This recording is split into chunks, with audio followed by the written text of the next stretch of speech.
Yo, what's good, y'all? Welcome to the Graveyard Shift. This is episode 54. Episode 54, y'all. Whew, we're getting closer and closer to episode 500. We'll be there before you know it. Um, y'all, let me know if y'all can hear me. Make sure everything is good. Okay, here we go. Whew, as y'all see, the title of this one is Delores Tucker was right in her crusade against the evils of rap music. Tonight we are talking about hip hop music, rap music, and the evils that they glorify, and the detriment that has on the community that we all claim to love. From glorifying rap music glorifying murder of young black folks. What you doing? Go ahead. My bad. Rap music glorifying murder. Rap music glorifying drug dealing, drug use. Rap music objectifying young women and young men. And the detriment it has on our people. Let's get straight to it though. We don't got too much time to be in here playing around. Let me see. I want to read something to y'all. Okay. Let's just get straight to it. Let's get straight to business. Now hold on. Okay, I'm gonna do this. Okay, here we go. Can y'all believe? So y'all know Complex. I don't know, was it Complex magazine or whatever, right? They actually wrote an article, and oh, you know what? I'm gonna keep it there. Actually, no, hold on, y'all. 1 second. Dealing with some computer things. Y'all give me a couple seconds. Okay, boom. All right, that's how we're gonna do it there. Here we go. Now move it right there. Okay. How are they close by each other? What is this? Okay. So y'all look what Complex did.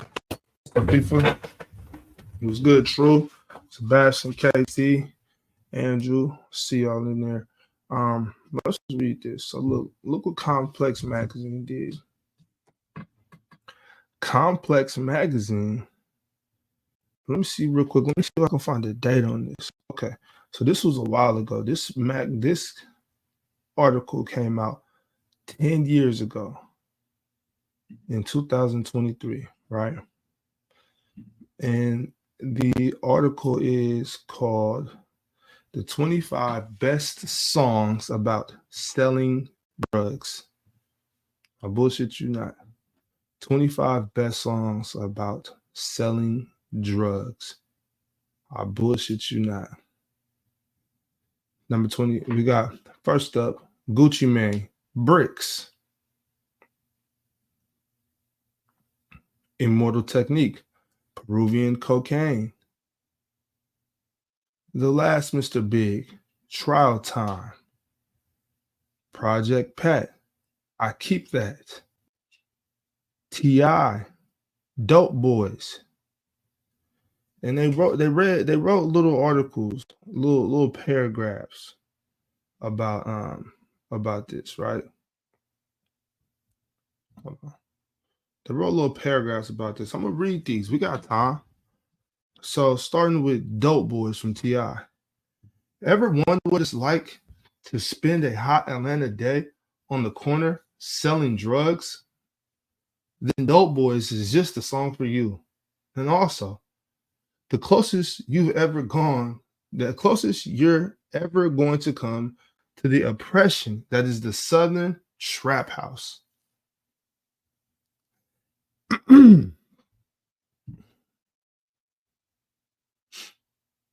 Yeah, y'all heard that, right? Let me read that real quick.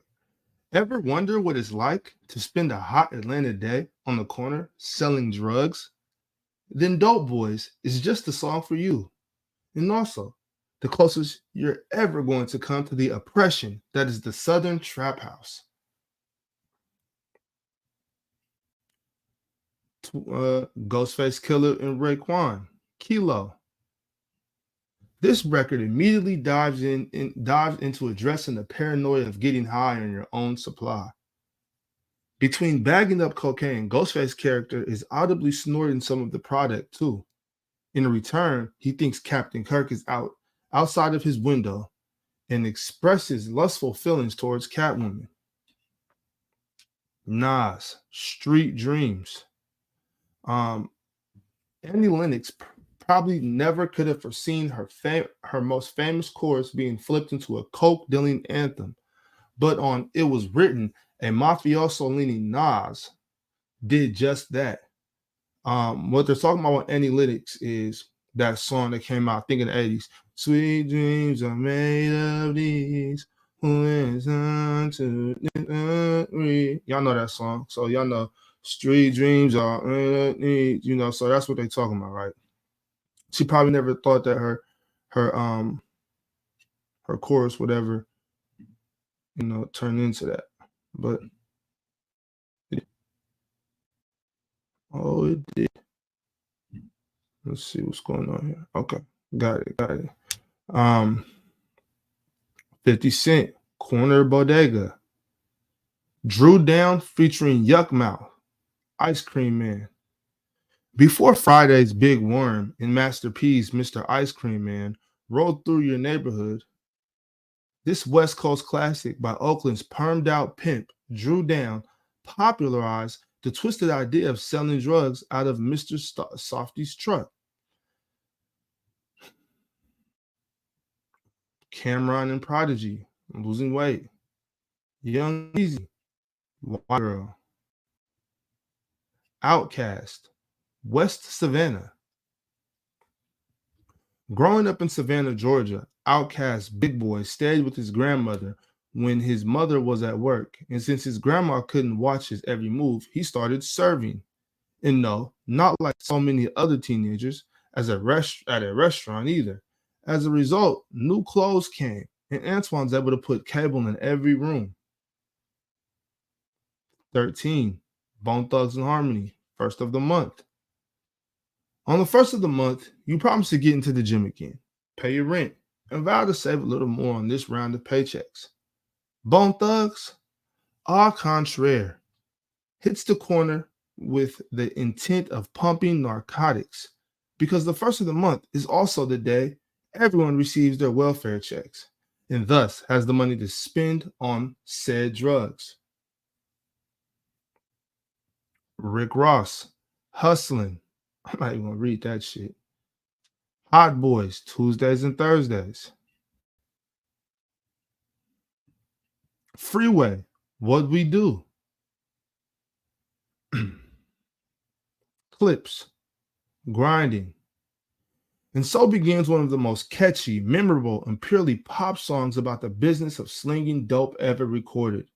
With a mind-blowing Neptune's beat, this is essentially nothing more than a bass drum and garbage can snares being kicked over and over again, a re-up on bass every 2 seconds, right to your head. And sure, Grinding will and large be remembered for its massive groundbreaking instrumental, but lest we forget the next level coke rap we witnessed in the process.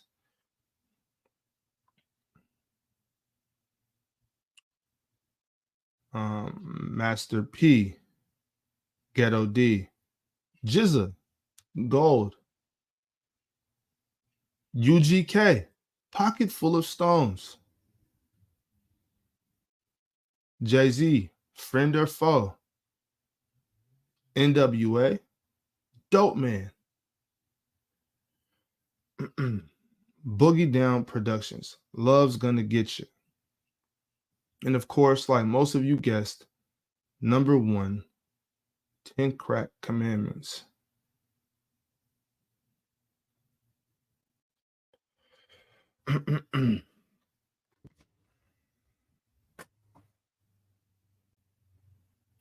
So, while those songs may be fire and we may love to listen to it and all that, I don't see any I don't see the productivity.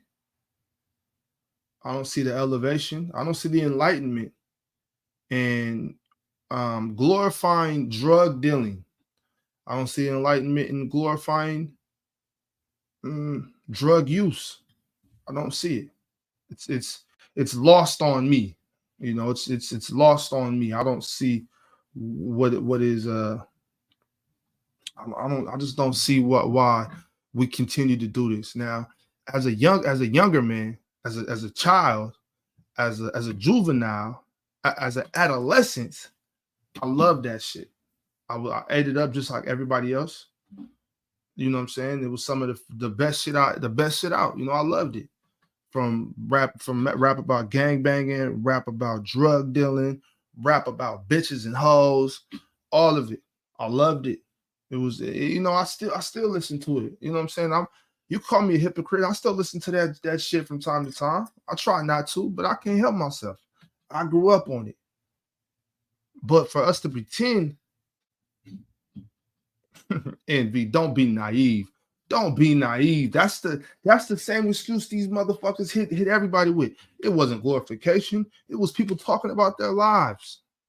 Most of these niggas wasn't out selling really selling dope like that. Most of have more 98% of these motherfuckers that's doing that ain't never seen a brick in their life, bro. Ain't never seen a brick in their life. Now, you might have had the occasional motherfucker that might have copped an ounce here or an ounce there and took 2 weeks to get it off. You know what I'm saying? But that's yeah. So okay, technically you did some trapping, but come on, bro. Come on, bro. Stop it. Stop it. Stop it. And it's ridiculous.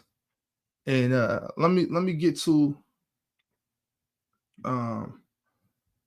this because this is about Miss C. Delores Tucker. I would like to read y'all just a little back about her.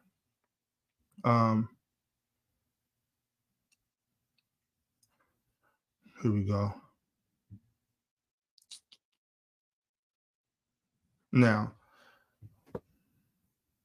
this is from an article from Chuck Phillips of the LA Times, who put this out March 20th of 1996. Just a little bit about her, and you know, I'll just read it. Just a quick excerpt. One of 11 children of a Bahamian preacher, Tucker spent much of the 1960s marching with Martin Luther King Jr. and raising funds of social and political causes within the Democratic Party. Founder of the Martin Luther King Jr. Association for Nonviolence, she has long championed equal rights and economic opportunity for African Americans, especially single mothers and young males. She often invokes King's name when attacking the lyrics of and lifestyles of such death row stars as Snoop Doggy Dogg, who was acquitted of murder last month, and Tupac Shakur, who was appealing a sexual abuse conviction. She says, the pimps in the entertainment industry who distribute gangster rap are major contributors to the destruction of the African American community. What do you think Dr. King would have to say about rappers calling black women bitches and whores, about rappers glorifying thugs and drug dealers and rapists? What kind of role models are these for young children living in the ghetto? A little more about Miss Tucker. She dedicated much of her later years. This isn't from the same article. This is a different, just a different search on her. She dedicated much of her later years in her life to condemning sexually explicit lyrics in rap and hip hop, citing the concern that the lyrics were misogynistic and threatened the moral foundation of the African American community. She called she was called narrow-minded by some rappers who often mentioned her in their lyrics. Tucker picketed stores that sold rap music and bought stock in Sony, Time Warner, and other companies in order to protest hip-hop at their shareholders' meetings. She also fought against the NAACP's decision to nominate late rapper Tupac Shakur for one of its Image Awards. Mm. Mm. What up, Dezo? What up? What up? What up? Just trying to bring a little light to the shit that we're accepting nowadays. That's all I'm trying to do. I ain't trying to upset nobody. Just trying to keep it as real as I can. Mm-hmm. Sure, you got to, man. Gotta speak what's on your heart. I do think that we're being naive when we say that these lyrics and videos and games and whatnot aren't affecting, or they're not influential. I believe that we're being naive when we try to push that. Absolutely.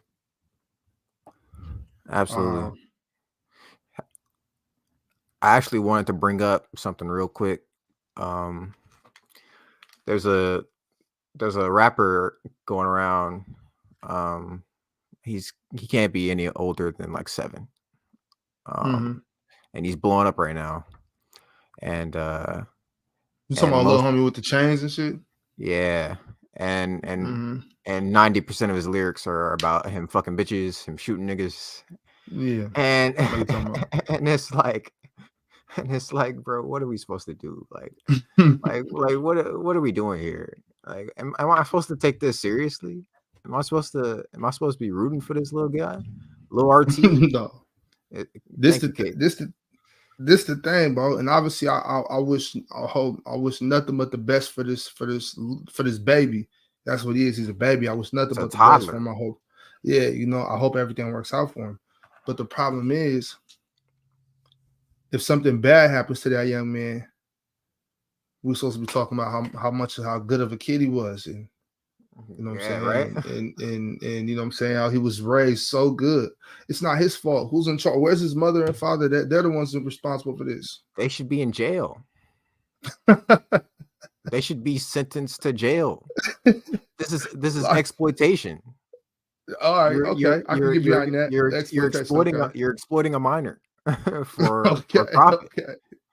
Okay, I can get behind that when you put it that way. Okay. Like this I was just saying, going straight to lock them up though, there's no shit. But okay, for exploitation, that's gotta be some type of charge. This is child endangerment at its finest. Now that's what it is. I can see that it's child endangerment. I can get behind that. Like, yeah, I don't get how this is being allowed. Like, I don't get how they're allowing this to happen. Where's Child Protective Services? Oh man, this is the thing, Dezo. I don't mean to get all into this. You know what I'm saying? We're supposed to get into it. We're supposed to get into it. This is what we're talking about today. Okay. We're talking about the evils of rap music, all the evils. I'm talking about from. So this is the thing. People will say rappers when they say, "Oh, bitches and hoes," are like, "Well, those are bitches and hoes." Okay, but they're not distincting. There's no distinction between the bitches and the hoes who are okay with being hoes. Like there is a definition for what a hoe is. We know what a hoe is. You know what I'm saying? There is a definition for a hoe. Hold on, let me check in here. Let's see. Let me see if I can find whore in the dictionary. Let me see. Is whore in the dictionary? WHORE.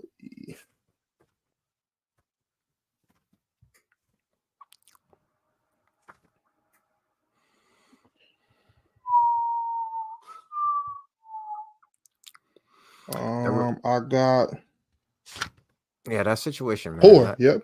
Whore. It says whore. A prostitute. Okay, right there. Prostitute. Whore. Good. We got a definition. So if you're on here, if you're rapping and you're talking about bitches and hoes, whores, but you're not talking about whores, you're talking about just this lady right here. You're talking about this woman, this lady. That's what you're talking about. Why are you calling them whores? If that person, if she is not a whore, why in all of our rap music is when we talk about women, it's got to be bitch this, hoe that. Why? And then it desensitizes us. It has us talking like that. It has us saying things like that. You know what I'm saying? I don't like that. I just don't like it. That's all. The shit I don't like, bro. I don't like that. I don't like all. I just read from Complex. I just read from Complex. They did a list about the top 25 drug dealing songs. Mm-hmm. Top 25 songs about drug dealing. Who the fuck would make a article like that? You know what I'm saying? Because that's right there is promoting right there. That's promoting. That's glorifying. That's glorifying. We know that these things are against the law, right? Mm-hmm. We know these things are against the law. So you're gonna make music that glorifies doing illegal things. And mind you, we talk about the mass incarceration. So if there's mass incarceration, if we want to stop being massively incarcerated, I don't think that's the massively, but y'all know what I'm talking about.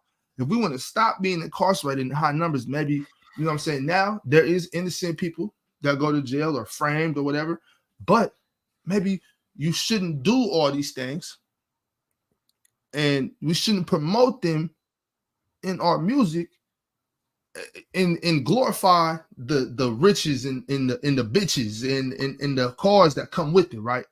Because then you find there's lost people that think that's what they're supposed to be doing, and you do that, right? Now follow me.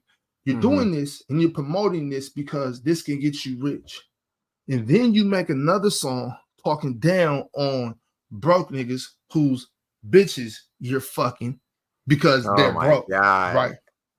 See what I'm saying? So if I'm listening to my favorite rapper talk about you broke because you don't drive a 750 this 745 that 6 series this, you don't got that. You don't got 4 Giados. You don't got 24 inch spinning rims. You don't got that. You're a bum broke ass nigga. You working 9 to 5. Me on the other hand, I sell dope. I sell dope. You know what I'm saying? I sell dope and I'm fucking your bitch. You know what I'm saying? Get like me. My thing is like, I think what's happening is like there's like real niggas was rapping about the real shit that they went through, and a lot of fraud niggas was looking at the real niggas, you know, rap about the shit that they've been through. It was like, man, that nigga spitting some real shit.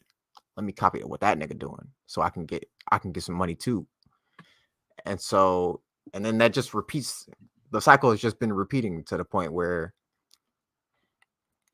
now you just got niggas who just, you know, do anything for clout, and they'll rap about whatever just to get a big song, you know, just to get some streams off.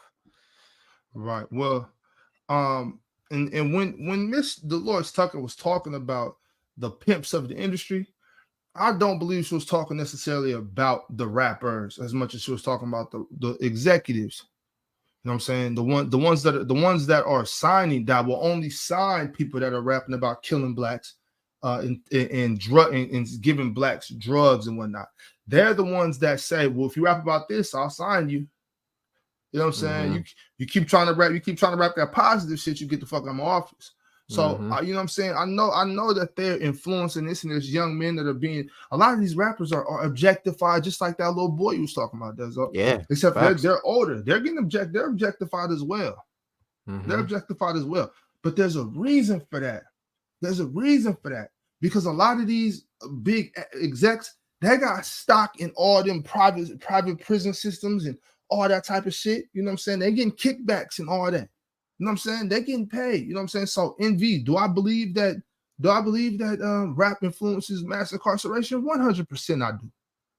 100% I do. And you can't logically tell me it doesn't. You can't logically tell me it doesn't. You know what I'm saying? I hate to misquote Malcolm X, but he said something along the lines of the white and Jewish owned newspapers and news outlets they show us in as a negative light as possible. You know what I'm saying? They show us in as negative a light as possible because they want white folks to be not only scared but intrigued. You know what I'm saying? That way, when they treat us like dogs, when they treat us like less than, they can go back to what they know from us.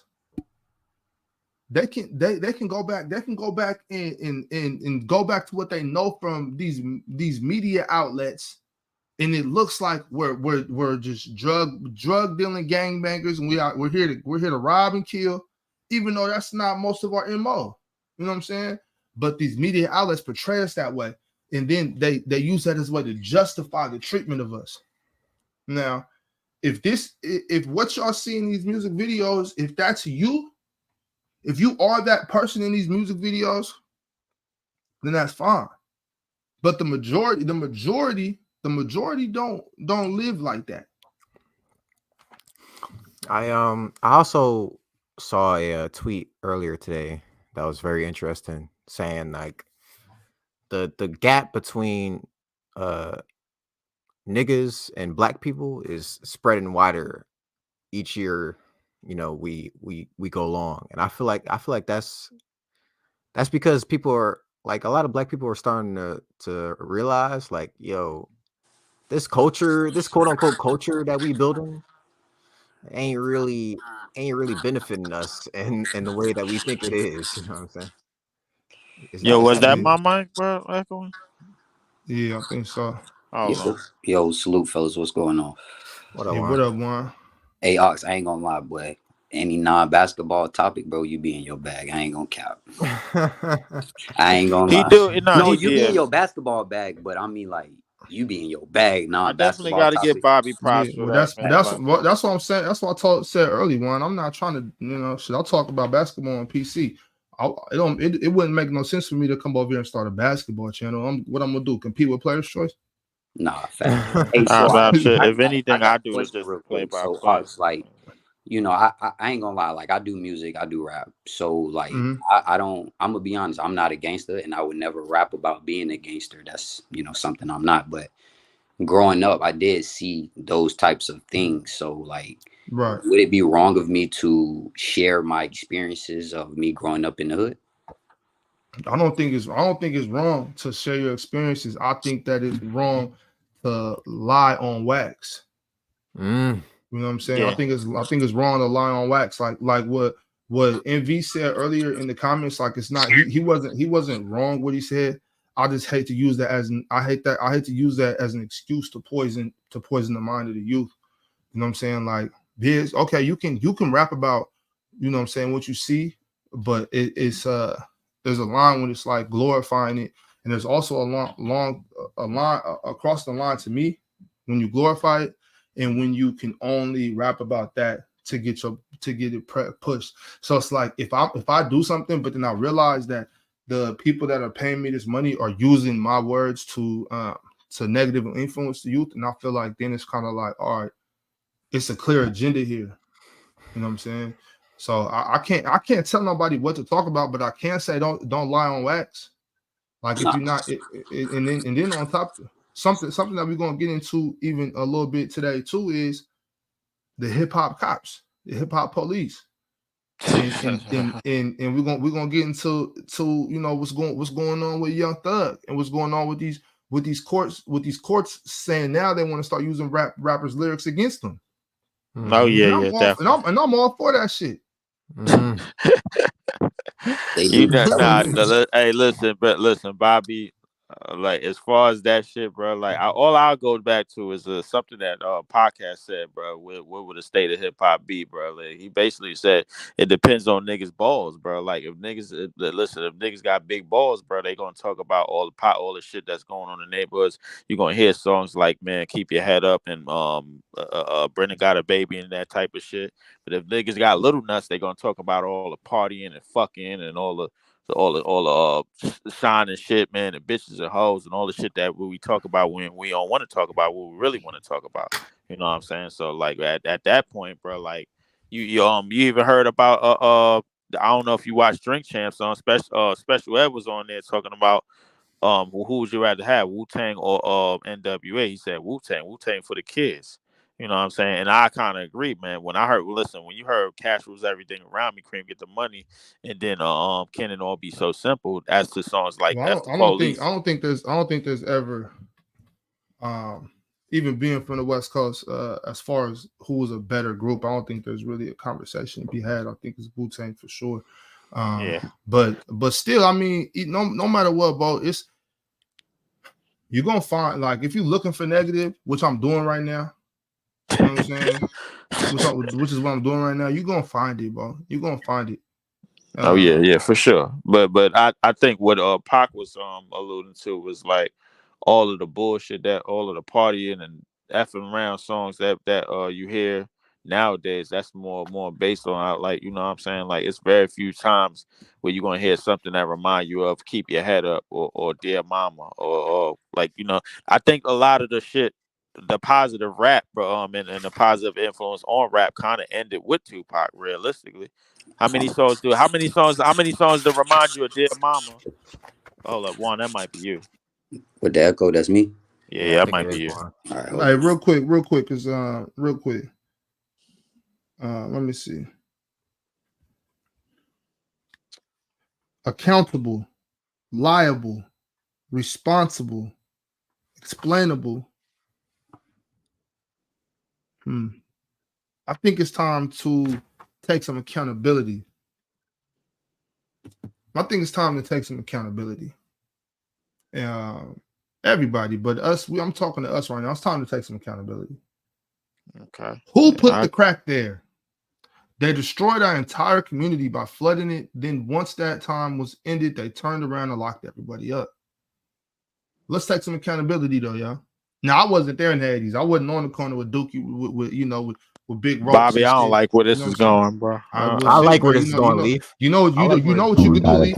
You can press that Leaf Studio right there if you don't like where this is going, because this is gonna happen, Leaf. Accountability. Who put the crack there? Now, you could tell me that some white dudes came down the block and dumped and dropped off a whole bunch of cocaine, which they did, which is true. Obviously it wasn't no niggas that went over there and got the coke, because we don't got boats and all that shit. We not, but regardless, didn't nobody smoke crack, and didn't nobody make them sell the crack. Once the crack dealers seen what it was doing to the community, they could have stopped serving. Am I wrong, Leaf? You turn your camera on every time somebody says something crazy. Am I wrong? Or was the money just too good? Well, Bobby. No, nothing. I'm not gonna say why you defend motherfuckers that poison their community. No. I'm not defending them, bro. Like what I'm. Listen, you don't even know what I'm about to say. Listen, I was born in '88, so I can't really give you a full proof definition on what had happened or who was in the wrong or who wasn't in the wrong, and this, that, and the third. All I'm gonna say crack is dealers are in the wrong, Lee. But listen, any drug dealers is in the wrong. If you sell crack, you sell heroin, you sell any of that, but you in the wrong. And I don't care about we didn't go to Colombia, Afghanistan, and in Peru. We didn't go over there and get it, but you sold it, and you saw what it was doing, and you continued to sell it. Bobby, any drug dealers in the wrong, just like any arms dealers in the wrong, just like any boat dock dealer is in the wrong. You know what I'm saying? Like, in terms of like bringing narcotics and illegal substances and illegal guns and illegal weapons into this country. Any one of them is in the wrong. The issue is bro, who and how they are allowed to get away with it. You know what I'm saying? And then in that case, you bring up more higher powers. Or were there just not many options for our community? Bobby. Oh man. So look, Bobby, you really better cook. Bobby, I don't give a fuck, Leaf. I don't give a fuck, Leaf. I love my people, Leaf. I love my people. So I love Bobby, I my think people. I got many uncles and aunties and older cousins and whatnot that either were on drugs then and are still on drugs now, or were locked up then and are still locked up now. You know what I'm saying? But they made bad choices, or they, you know what I'm saying, or whatever it was. Whatever it was, bro. What I'm saying is we have to hold ourselves accountable. If we there now, I'm not gonna pretend like there was jobs just to be passed out. But is that the option though? So when there's no jobs, right? What you saying is I'm gonna poison you then. Okay. There's no jobs in the community, so let's poison the community. Let's continue to poison our people. What you I'm what I'm gotta s- what you I'm gotta saying What's what up? I'm remember, saying What's Bobby. up, Mana? what What's minor going minor on, what's Bobby? good, bro? What I'm saying is, bro, like the people that was already on the street that didn't have no roof over their head, that didn't have a house, a pot pissing or whatever, man, they might have felt that way. That you talking about. Maybe. I don't know. I don't know what was going through their minds. However, I grew up in a That's predatory. listen, whatever the case is, man, what happened. But listen, from my standpoint, I grew up with both of my parents. You know what I'm saying? So like that shit was never even remotely on my mind. You know what I'm saying? Okay. That was further from anything. Obviously, I got in trouble and with the law and all that other shit, but that shit was never even remotely on my mind. Like me personally, like with like a lot of people that was dealing, like that shit didn't make no sense to me because I used to see them niggas in like the sliver and cold. I'm like, why slang this shit, man? Where you could just run up on these niggas and just take the damn money. You know what I'm saying? Okay, Leaf. Okay, let's move on. What you got to say, Mana? I, yeah. Um, See, My Bobby, nigga you Leaf, go but my somewhere with me. nigga. Nah, it's I all did, good. What's man, I up? took a turn. What's I did good? not. I didn't know it was gonna go there. I think you kind of looking at it from one point of view. I just want to share some more light. When you think about when the drug trade really kicked up in the '80s, the previous decade in the '70s, a lot of people were doing drugs recreationally. So Mm-hmm. when crack cocaine got tossed into the mix, a lot of people initially got hooked because they thought it was just like all the other recreational drugs. They didn't But know. Mana, is it not true that they were doing heroin recreationally as well? Yeah, yeah, And I absolutely. mean, we seen what that did in the 40s. Then we seen what it did again in the 70s. But you think about the people that were more or less associated with heroin. It was mostly beatniks, musicians. Musicians, What up, right? fellas? Um, What up? what's Right. going on? So it wasn't as something that's widely socially accepted as like your cocaine or your weed back in that time, and that's really how the spread of of crack worked. It was one of those once you took a hit the first time, you were immediately hooked. Whereas with weed and other stuff, they weren't initially hooked. It wasn't like it was just Mm-hmm. something to do every once in a while. And that's what really broke down the community because Right. now where you may serve your dime bags and nickel bags, and you may see a person maybe once every 2 weeks. Now you're seeing somebody every 3 4 hours, and they Mm-hmm. coming back Good point. religiously. And as a drug dealer, you're like, well, I can't not sell this stuff. And But that's why I got to stop you right there because that's the problem. That's the problem. So I kind of want to I want to go back a step or two because now we're talking about the ideology in the mindset of drug dealers or drug users and whatnot. And I have no degree in these things. And I don't have a degree in sociology. I don't have a degree in psychology. So I don't want to get too far into that. I will speak what I say sounds like common sense and whatnot. But but it's to me it's bigger than that as far as who thought it was a good idea to promote drug dealing in rap music. You know what I'm saying? That's all I want to know.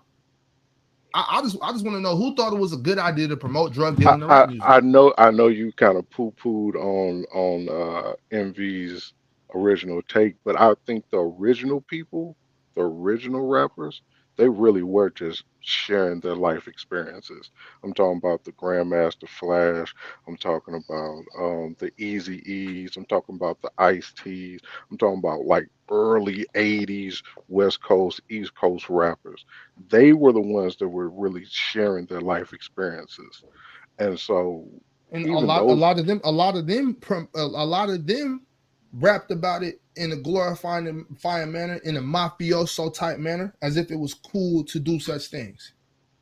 yeah, they saw the benefits of selling drugs, so they wanted to be around it or be associated with it, but still at the same time, if something goes bad, they could say, "Hey, I don't really know nothing." And But see, Minor, this is my problem with our community. yeah, We always act like we're getting the short end of the stick. We want better. We want to stop being looked down on.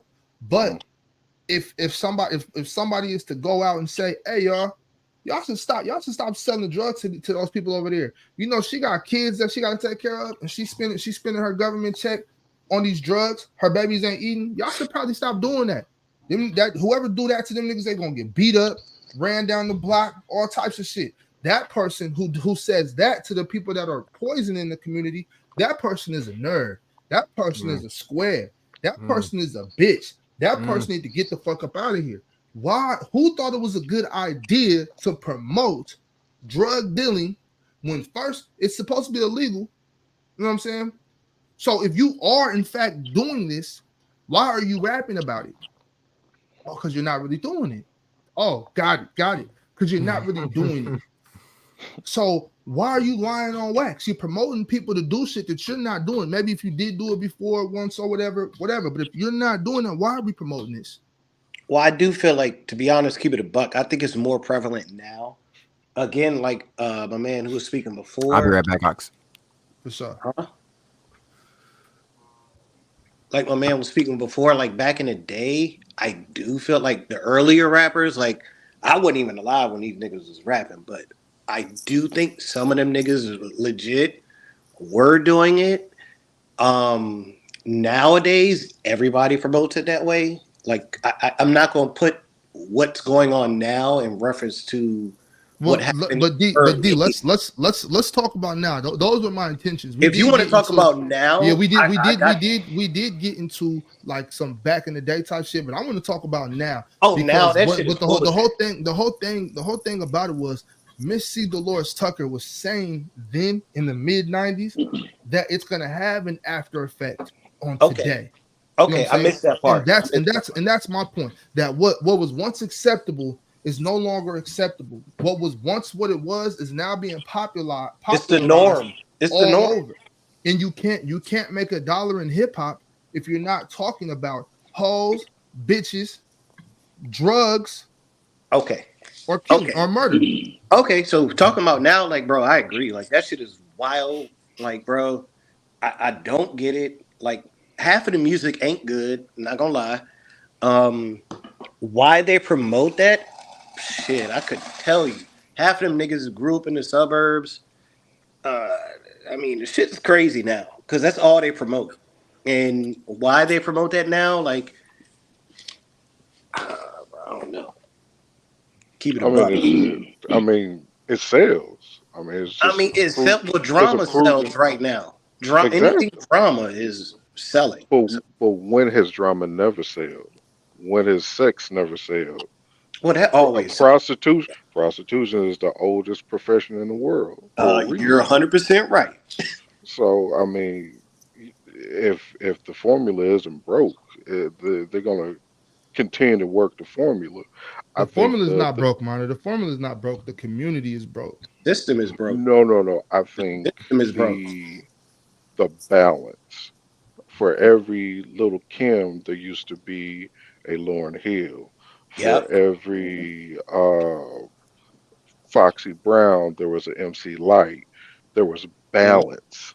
There is no balance anymore. There's no counterbalance to Cardi B, to Ice Spice, to Meg. Meg. There's no counterbalance. The only one that I could kind of say is trying would be Rhapsody, but she doesn't have the machine behind her She ain't got the like the pull. other. Tierra Whack too. Like, whoa. Ti- I'm not Again, gonna lie. I'm not gonna lie. I think it's more so we don't promote them. I'm not gonna lie. I was watching something recently, and it was they had a cipher, and they had like four females, and I mean like these females was like spitting bars like better, like some good bars I ain't heard in a couple years. So I think it's more so we just don't promote them, like he said, sex sells. So Well, but They one don't got the in those machine. I think that in that cipher, did anybody say that they pussy pink and they booty holes brown? no, yeah. none of No. that. Like Well, straight, you straight, can't, I you think know, this bars. is like appealing to we can't the promote that shit then. Yeah, and I think appealing I to the think that's the negative problem. stereotypes. Like even I feel like I said earlier, like I do a little rap, and I feel like that's something I'm gonna struggle with because I'm a guy who doesn't rap about none of that, and I don't try to rap about none of that. So I feel like that's a obstacle I'm gonna have to face. But I'm willing to take it. Pause. Kind of like a Lupe type. oh man, oh, Lupe Fiasco was Yeah. one of them niggas that kind of low key didn't do that. He was fire, but he ain't talk about the bullshit. So but you see, they put a cap on his they did, career. It's because Lupe they was only fire. they only gonna let you get so big, and Yeah, then they're gonna slowly start quelling that's what his they did. momentum. If you look Nah, they at got the rap Kendrick Lamars. rappers, Kendrick Lamar, same way. Kendrick. Oh, I ain't heard from him in like 2-3 years. Anything good where they promoted it? Yeah, they Nah, don't his they last don't album was want decent.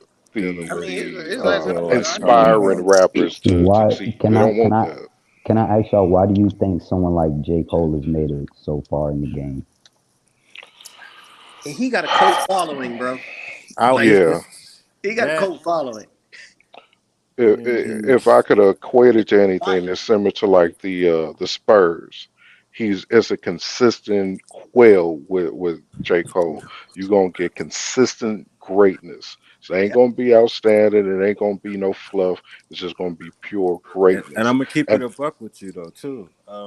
Cause his fan base, although niggas rock with J. Cole, we know that white people mhm, consume black music differently than black people for some reason.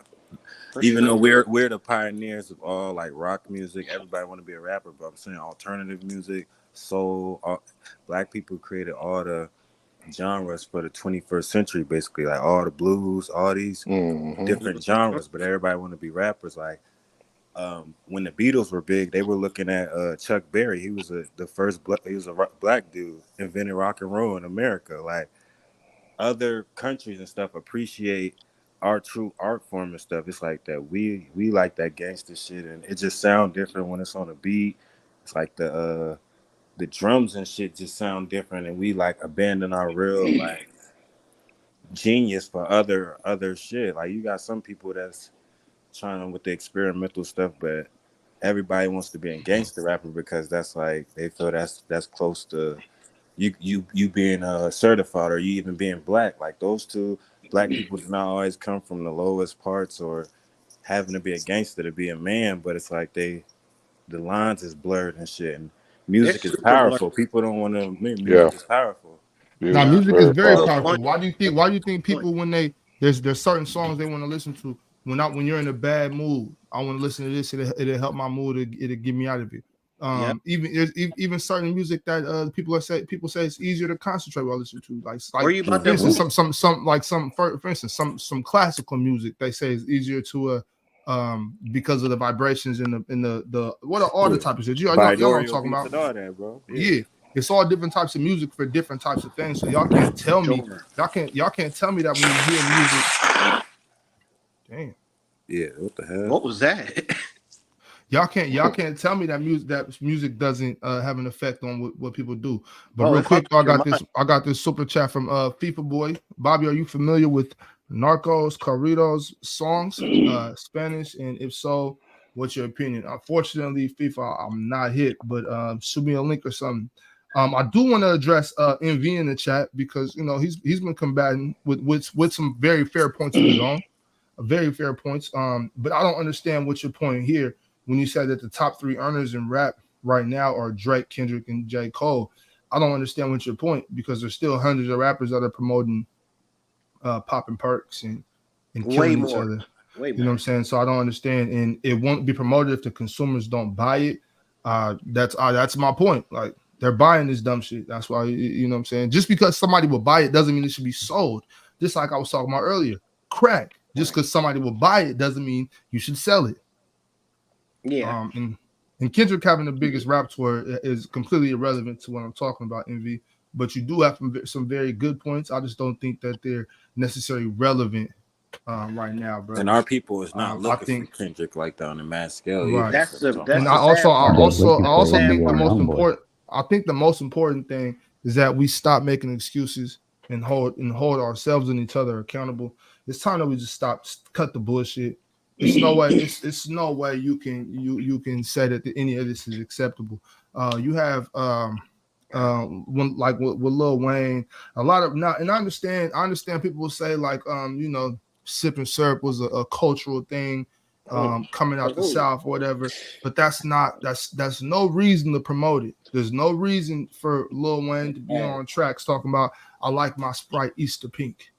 There's no reason for making a song called Me and My Drink. There's no reason for any of that. There's no reason for Future to promote popping pills. And then he said he don't do Nicki it. talking about it, like, and then said he don't do it. He said he don't do it. shit. It's like, bro, come on.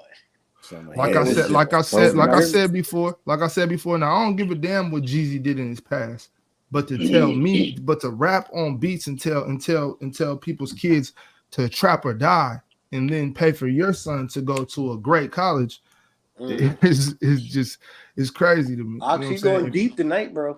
Pause. Look, y'all here? I'm just talking my talk. What's up, Hey, KT? yo. What's good with y'all? Was good. I was gonna say about 'cause I know Tay Luke brought up a couple rappers in the chat earlier. I was gonna say, like, even if you think about these positive rappers and like you try to push them, like, it's weird how they get like labeled corny, lame. Like, how the fuck you listening to them lame? They corny, is like Will Smith, like the backpack. That's what they call it now, the backpack shit. And no one want to hear that shit. And that's why I said to be smart, crazy. Like, black people, they don't like to be considered too smart. Like, even in high school, when I was finding because when you finding yourself, high school is the most temporary time. You have certain friends that y'all grew up together and shit too, but you got motherfuckers that can be your friend, or you thought they was your friend, and y'all ain't even, you grow apart from them. So it's like, that's normal. Because I like, grew up coming up in that time, it's used to be like, damn, if I show that I'm kind of smart, it's like, when niggas even, they'll look at me a certain way, or it's like, it's weird to even have a certain level of intelligence around your own people, because it's like, we so caught up in that. That's why I say that the gangster shows and shit, that shit reinforces, like Snowfall and BMF, that shit was good, but that was fire. Reinforces a certain stereotype of how niggas should be all the time, like, or what type of time they should be in the streets, or just as a black man, or did whatever. you have a picture of fried chicken, yo? I don't know what that picture was, to be honest. That was an avatar I had used. So since you logged in, there's a one to yours. Yeah, I had to get myself right real quick. I was like, oh, I tried when you went out. I tried to change it, but it wouldn't let me. But to me, Nas is the GOAT though. But hold on, let me address one thing. Let me address one thing that MV just said. Right? He said, "So what's your opinion about violent film and TV shows?" He said what? He asks, "What's your opinion about violent?" And now he's asking about books and poems. That's why I said the thing is, MV. The difference is there's rating systems on TV shows and movies. You know, there's certain parameters that keep young people from accessing those violent film and TV shows. You know what I'm saying? Desensitized early. So, but in hip hop, it's a young man's game. Like, especially nowadays, like we promote it to the youth. I saw a video of a whole preschool girls, like preschool class, singing Sexy Red songs. You know what I'm saying? Like, that's it's tragic out here, bro. Like, we promote this shit to the youth, and that's something that we shouldn't, like, that's not cool, in my opinion. It's just Like I I said, the got a music question set the though. culture, man. How niggas be, I mean, you're gonna have your own individual self too, but you got influence from somewhere, whether it was music or film. It's just like that. It's just like you have an amalgamation of shit. But yeah, the music sets the culture. But people always want to just say like, well, music ain't that strong, and da da da da da, and they try to That shit's downplay the strong as power hell. of that shit, the influence that it carried.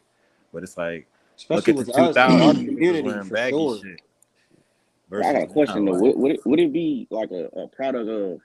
And I ain't even trying to make no excuses for no rappers, but like, would it not be at some point like these parents like at some point parents ain't got to come into account though, right? Because I Not listen. at You every know what I'm at No, saying? every they point do. Right. at every But point, the KT. Yeah, parents At, need to at because every listen. at every point, KT. At yeah, every point, parents got a parent. You right about that, brother. yeah, But I grew up listening They're to not gonna be Boosie, with you all the Webby, time, bro. Gucci, Jeezy. I used to talk about drug killing niggas, but I ain't never thought about doing that though. You see what I'm saying? right. So I don't know Well, because my well, parents knew it's reality. This is what you live in. You ain't living that life, so you listen to the And you music. can't You know what I go mean? into film either, because if you go into film, like if we talking about music, I agree, but in film, like motherfucker, there's a lot of films where white motherfuckers is killing the shit out of each other. So when we right. talk But about what I'm My saying is nigga this is music, not though, MV pulled up. We my talking Nigga. about thing the with it is masses, that though. you're not gonna be you're not gonna be with your kids when they're at school. You know what I'm saying? Yeah. But that's Most and you're right impressionable. though. Parents got a parent 100%, but it's bigger than that though to me. when do you Yeah, think it I went think left, too. Ox? What'd you say? When do you think it went left? Shit, I don't know, but I think it's been bad for a while. No, it's I been mean, bad for a while, but like, I I mean, feel I'm like it's saying, getting worse when though. do you think it Shit, really like the went left? 60s, man. Like it might be 60s? getting worse though. 60s. it went left when they killed Integration. Malcolm. When they killed Malcolm, it went left. Yeah. Yeah. But with that being said, though, bro, it's just bad all around. When Get it. you realize, so for instance, what KT said, I never thought. He said I listen to this, I listen to that, but that never influenced me. That's him. But what I'm saying is there's a reason. If you look, they promote to young teens. They promote to teenagers because that's where the weak are. That's where the weak minds are that are still undeveloped that will soak all this shit up. And they will be attracted to it. They'll be addicted Most to it, and they gotta impressionable. listen to it all the time. That's why they do it. Now, obviously, it's not going to be 100% of them. But if when they promote to all these kids, if they just get 20% of them, 20%, yeah. And I feel like that 20 to 30%, like, cause I'm only 25, 26. So I would say Mhm. You're young, that 20, yeah. I'm a young nigga. So that 20 to 30%, I feel like now, I ain't gonna lie, that shit might be like 50, 60. Cause like my brother, I mean, now KT, like, they got other ways too. KT now. See, yeah, you got social media. I'm 33. Yeah, these niggas is crazy. I'm 26. So when I I'm was 34. listening to it, when I was listening to it, it was 41. mostly radio. You know what I'm saying? Mostly All radio. BET. You know what I'm saying? Yep. Shit like that. But now they got social media to promote. IG When I tell you I opened up IG and I saw this bitch Sexy Red twerking, while pregnant, Yeah, talking about crazy. fuck my baby daddy, I was like, all right. You just can't escape this shit. I don't understand it. You can't escape this shit, bro. And I had to get off all that shit. Yeah, You can't escape it, bro. So and my brother be telling me stories. He a teacher, so he be around these little niggas, bro. He telling me, bro, like that all they inspired to be is Young Boy, Dirt, a rapper. Oh, I hate that motherfucker. Yeah.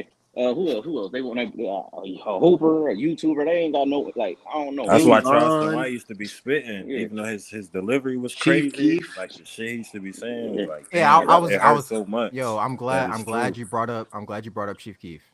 Ox, do you think this is how older generations was feeling when Chief Keef started coming out? You know what I'm saying? Like when Chief Keef was starting to do his, because like I think I'm the youngest person here. I'm 25. Okay. So when Chief Keef came out, like Chicago was crazy. Like it was a really bad time to be in Chicago when Chief Keef came out. Like it was nuts. It ain't been a good time to be in Chicago in a long It's been time. great time. Man, right now is a great time to be in Chicago. He came out though. It was It ain't raw. never a good time to be in Chicago. Hey, y'all hating. Y'all hating. Go ahead, So No, finish. I ain't I'm hating. gonna let y'all. I'm gonna let y'all do y'all thing. Nigga, Go ahead, finish it, nigga, Jesso. you No, taking a what chance you were on saying, your Dave? life coming But to what I Chicago. Finish the what you point were I saying. was the point I was trying to make is wait, do you think this is how older generations was feeling, like with the sexy reds? Like, because I can't stand her either, Hell yeah. right? I Wait, can't stand what? her either. We feeling how them old niggas felt when we was listening to Jeezy, all them Chief. Yeah, we feel So the so same do way. you do you think we just gotta let time pass and like these No, little we girls, can't. these No, little That's the problem. no, We No. Yeah, can't. nah. no. We can't sit around, stand back and let time pass. We have to be We've lost proactive. too many. We have to be proactive. We have to stop. We have to stop our little sisters from glorifying that Mhm. smut bitch. You know That what I'm was that saying? Cardi B shit, bro. Yo, That's what we need to do. That's what Damn, we need to do. Ox. We need to stop that. We need to be proactive. We need to let our need to let our I, Hey, we need to I some let of our didn't them little want. want to be brothers. smuts though. Nah, Yeah. we need to let our little I'm brothers. sorry. Hold Hey, on, bro. Ox. Now What did what? hold on. We Ox, need what to did you let call her again? nah, What was nah. she? I missed that. yo, Ox, I was We need drinking to water, bro. You gotta chill. yo, nah, but for real though, we on top of that, we need to let our little brothers know that trapping is dead. Okay, It's been trapping dead. is dead. Yeah. All right, ain't never did. that shit is done. Trapping is dead. So much Okay, technology that's on these that's weekends. what we need to do. We need to let our little brothers and little sisters know that popping perks and scratching all night is not a good look. Man, that You know ain't what I'm So no so saying? everybody on the panel, I got a question. So what do y'all think the rap game, like in y'all opinion, where do y'all think it should go and what To direction? hell, Like, that's where it should go. Yeah, oh God, it's never going back It to should go to hell. keep it a it's buck. over. I think it got But worse with them SoundCloud rappers. Keep it a buck. It went all the way left. It was already bad, but when they came out, it got worse. yeah, it's Are you horrible. talking about all the But I'm tapped littles, the into the little underground, pumps, so the I'm The good. little little punks, them niggas, yeah. little, Lil little Xan, Gucci's, little Zans? When it Lil just Yeah. became all Xans, about yeah, clout. yeah, all them culture vultures too. That's why I said people yeah. just Like it becoming Yeah, got And because worse. see, cloud. but look, real quick.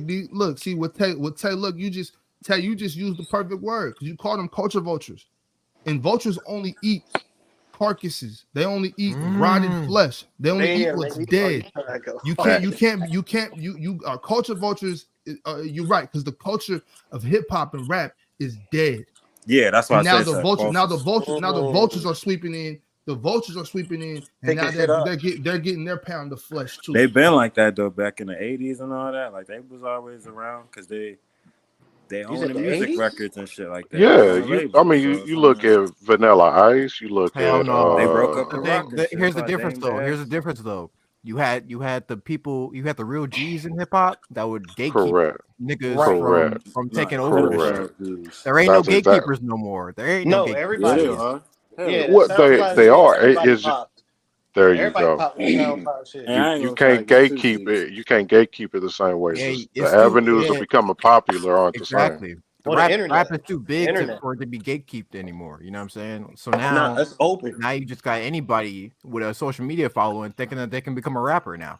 Well, shit, look at Waka Flocka. Like that nigga, I Fucking mean, I fucked with him, Yeah, but Walker his was fucking cool. music was fucking terrible.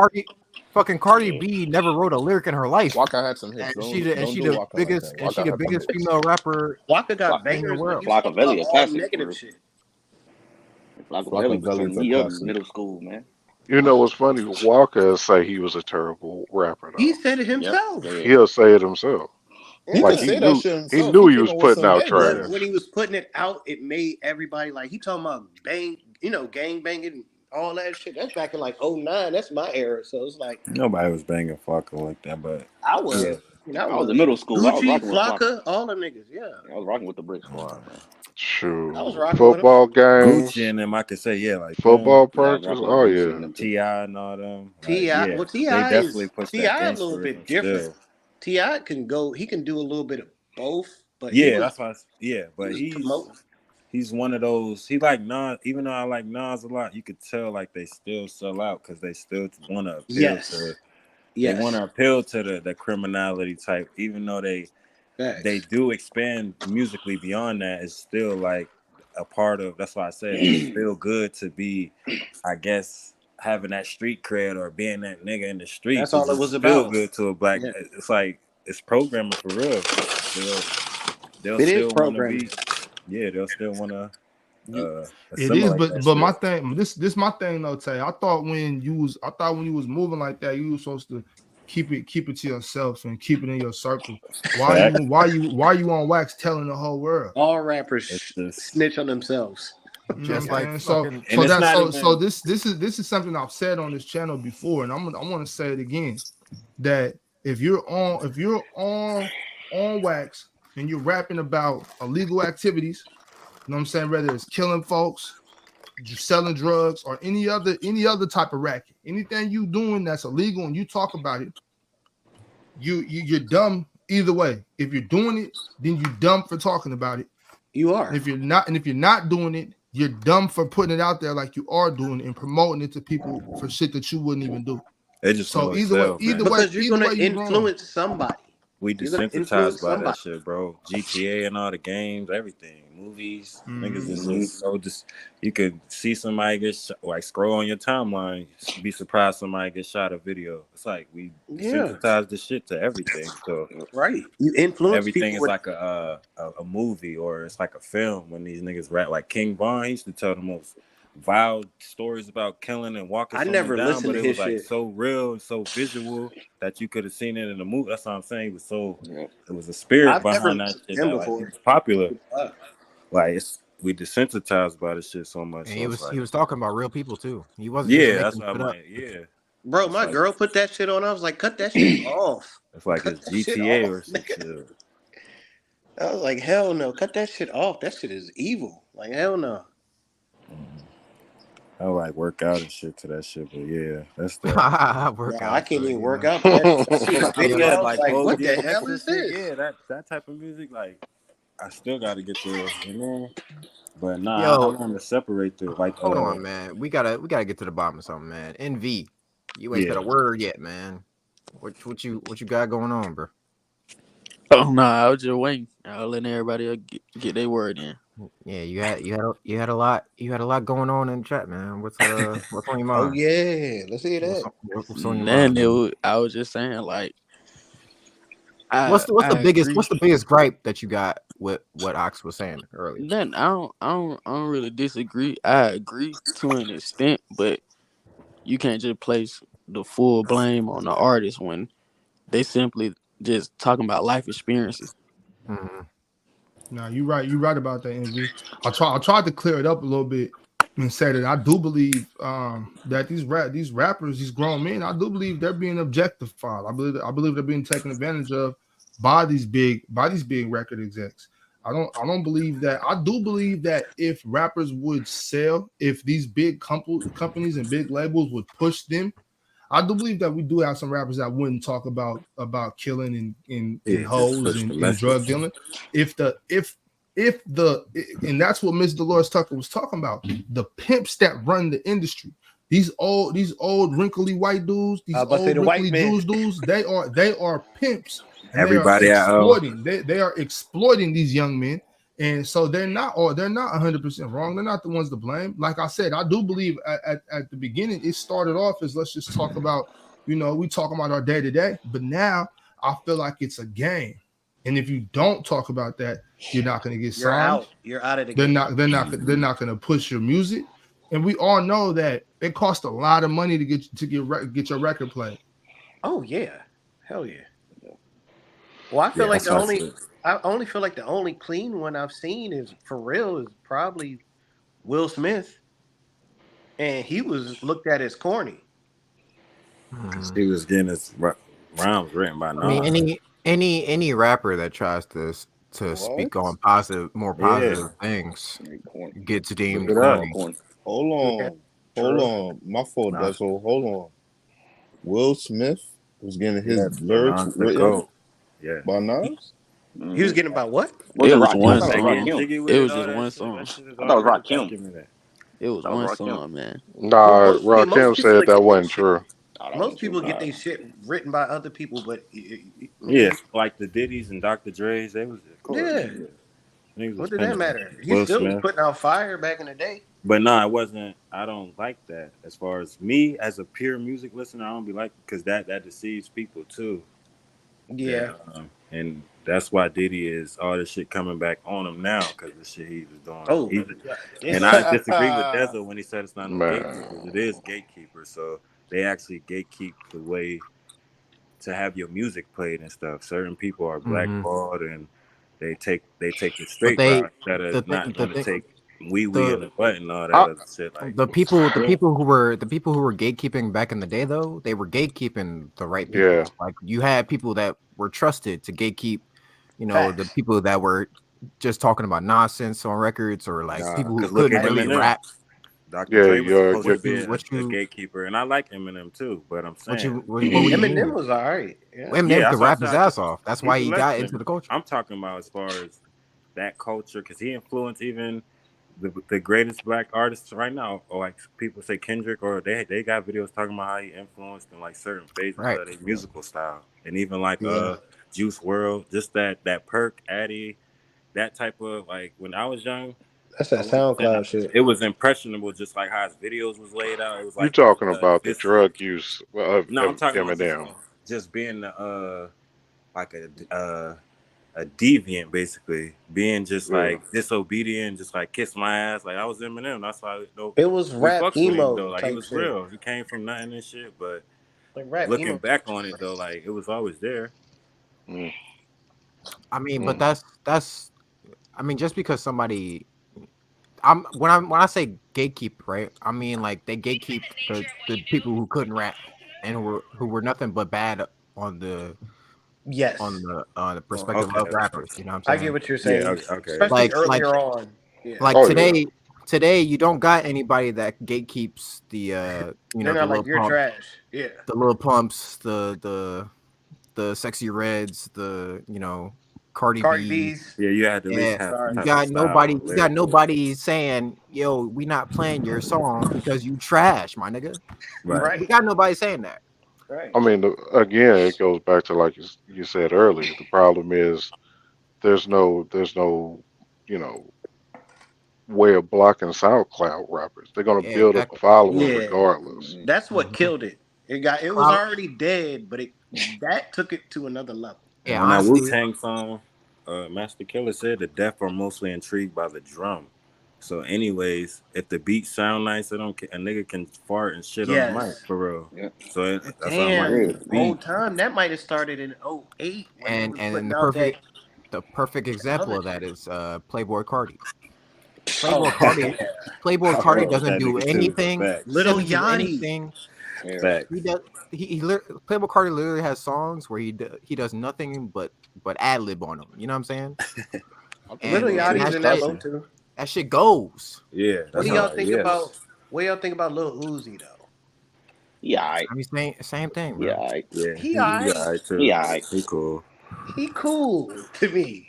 He got some shit every now and then. Yeah, it's like Yeah. I got a whole bunch of songs in the shuffle list. He'll pop up Yeah, like like he alright. But The like thing Babyface is, Ray or somebody mentioned that. the he got difference is credibility though, a little bit.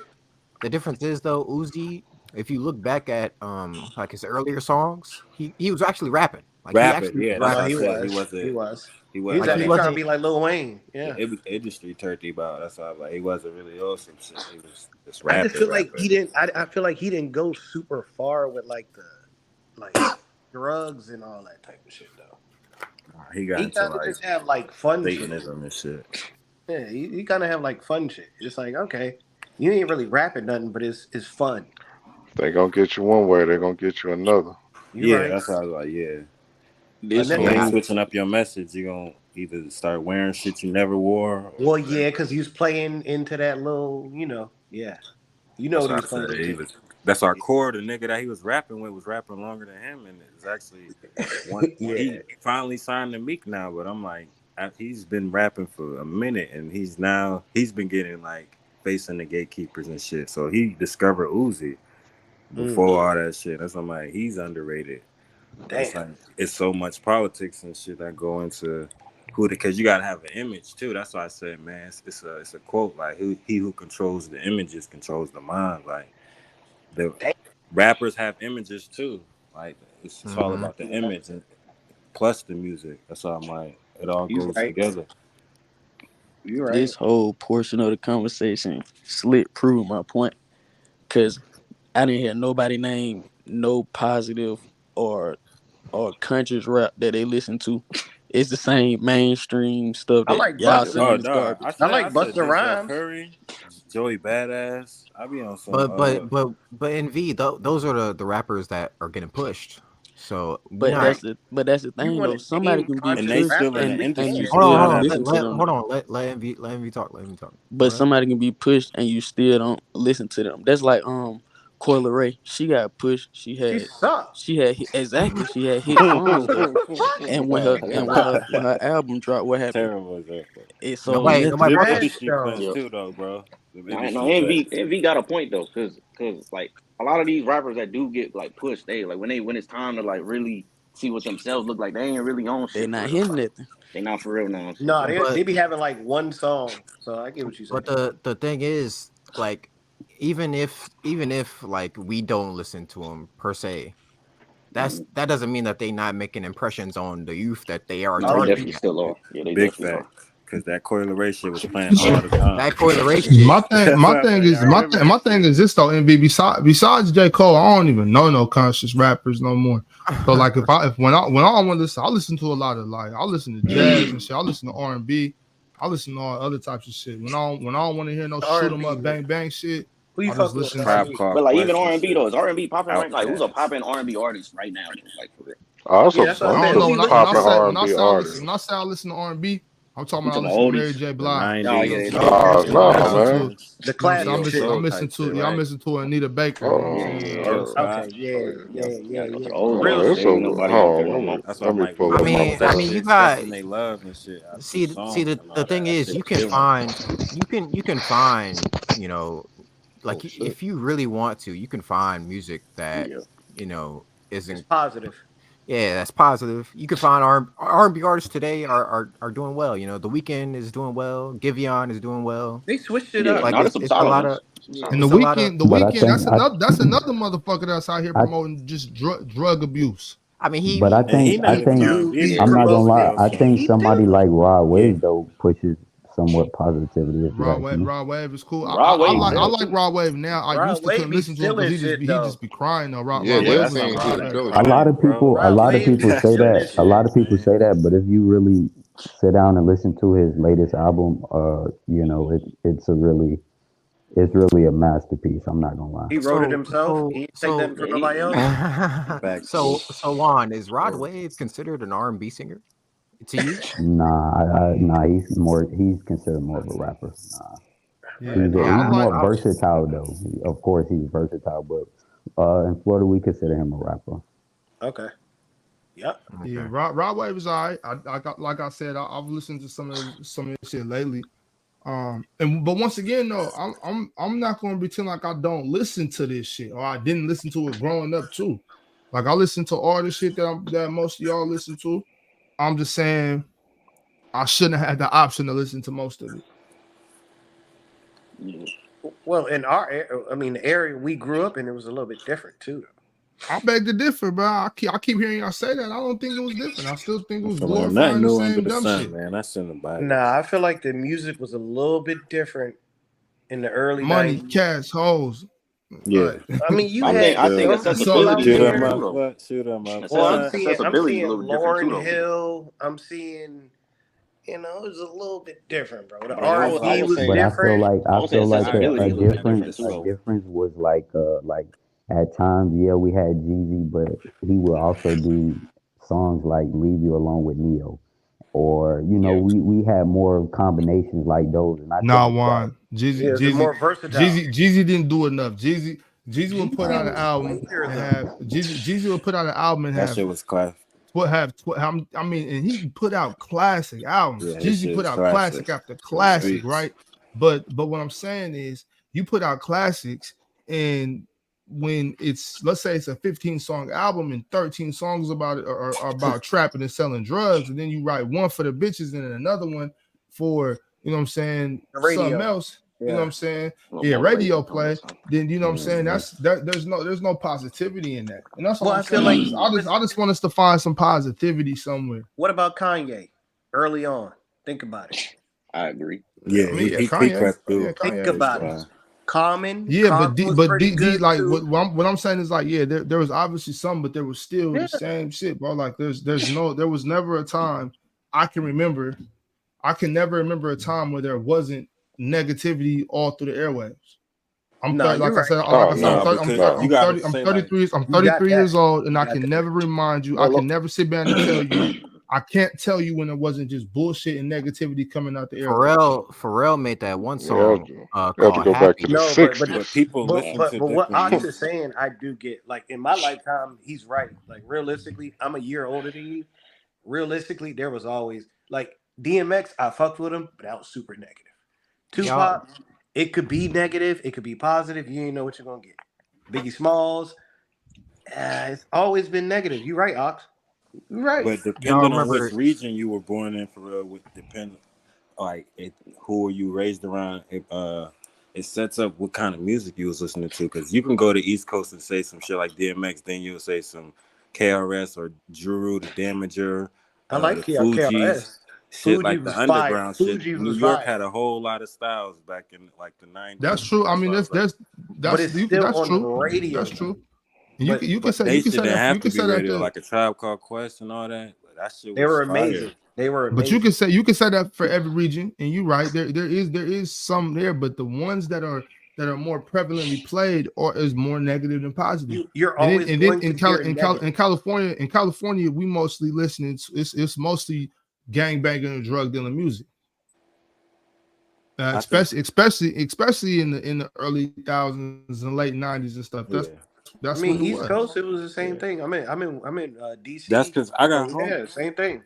Like it was a little bit of both. Niggas, they take pride in being from LA too. That's why I said because of the gang banging and shit too. Because it's like that's a staple of that's a badge of honor to some of them niggas too. I got homies that's from out there, but it's like they will wear that as a badge too. That's why I'm like, because they basically invented it. That's why I'm like, so if they had NWA and all them niggas, they played a part too, and like the prison system is really deep for real. Like that's why I like this episode. But Tay, see that's my point though. Tay, like for them brothers, whatever. If you go and like I said, so you can. Somebody asked me, so are you supposed to not rap? I think that might have been one. Are we supposed to not, or I can't remember. Somebody said you're not supposed to rap about what you know or how you grew up.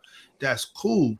That's cool. Rap about that. So with the LA rappers, and you know what I'm saying. To me, I'm gonna keep using the word promoting. It's promoting gangbang. Okay, that's what I'm gonna call it. It is every area. Yeah, it's okay. But who thought it was a good idea? And I'm not talking about the artists. I'm talking about the execs. The people that are really pushing the buttons, the people that are really making the shit go. Who thought it was a good idea to promote gangbanging music to white kids in Iowa? They figured out drama sells, and that's why. Let's fuck the money. Fuck the money. Fuck the money for a second. Okay. Fuck the money for a second. Who thought it was a good idea to promote this shit all over the world? The white man. White people. Shit, they got paid off, bro. I mean, the white man. Just keep it simple. The white man. From their perspective, you would. I mean, you can't say fuck the money because it's a business at the end. That's of what I'm saying. They doing it because it's money. It's money. Yeah. But it's so okay. So that's why I said fuck the money, because I want to know, is there any other logical reason that you can come up with? But I want somebody to tell me. Hold on, bro. I want somebody to tell me. Besides lining pockets in the fat getting fatter, who thought it was a good idea? White people. Not white but people. But why was it a good idea? That's the white people, because they knew that a lot of black people were poor, and they'll do that just to do it to make money. Not even that. I do think, along with the making of money, I do think they realized that it was going to influence the people that are listening. It's an art form. It's control. It's a frequency. I do think it's frequency. You was talking about sociology. Like that's a class where you learn groups of people, how they interact. Like I was studying psychology. That's why I study the mind. You think they don't sit back and study the patterns of niggas and that they clone Tyrone shit and all that. Like, Yeah, some of I mean shit is real. that's why I said that earlier. Like I majored in sociology.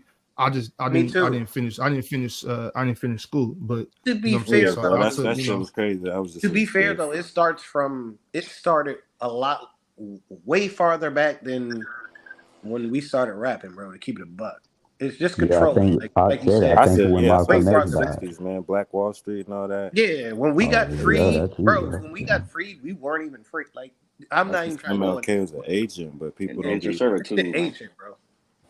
All them niggas, but yeah, all these figures they give us, you gotta really just. That's why I said this shit go way farther back, deeper than really rap. Right, it's way farther back than that. If you That's what I was saying. It's not just rap music; it's a whole system.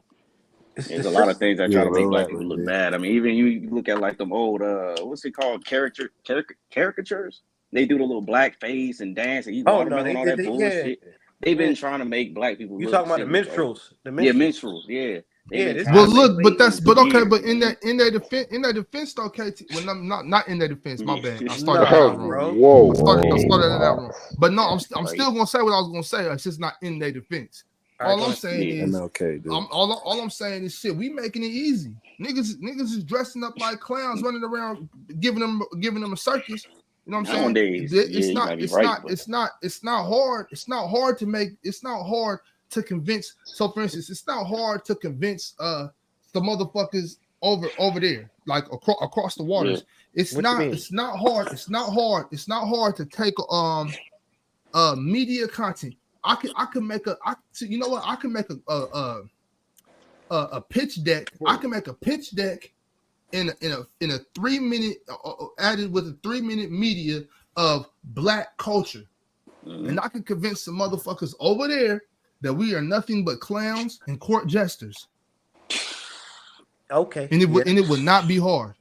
Okay, I mean we do have blame in it. I do agree with you. Like you can do that with any race though. So yeah, that's with everybody though. You can do that with anybody. Yeah, but look, from the black culture, if this is the culture if that's what we're gonna call it, the black culture, it's gonna be a lot easier for us. I'm just trying to hold us accountable. I'm just trying to hold us accountable. Like hearing all this, we gotta get down to what's the culture too, because niggas. Hearing all this though, there's a perfect song that explains this shit. Wesley's Theory from Kendrick Lamar explains everything we talking about right now for real. Everything that I remember from that song is kind of what we kind of like. They really pimping talent. That's what they doing for real. Yep. See, that's what Miss C. Delores Tucker said. Yep. He said that she was right the whole time. Tupac made songs about her. Jay-Z made songs about her. Eminem made songs about her. Lil Wayne made songs about her. And Tupac was young too. They used him to tell us to be like, she just trying to come against it because we young and doing our thing. Like them speeches, I be watching his speeches when they was even going at it. He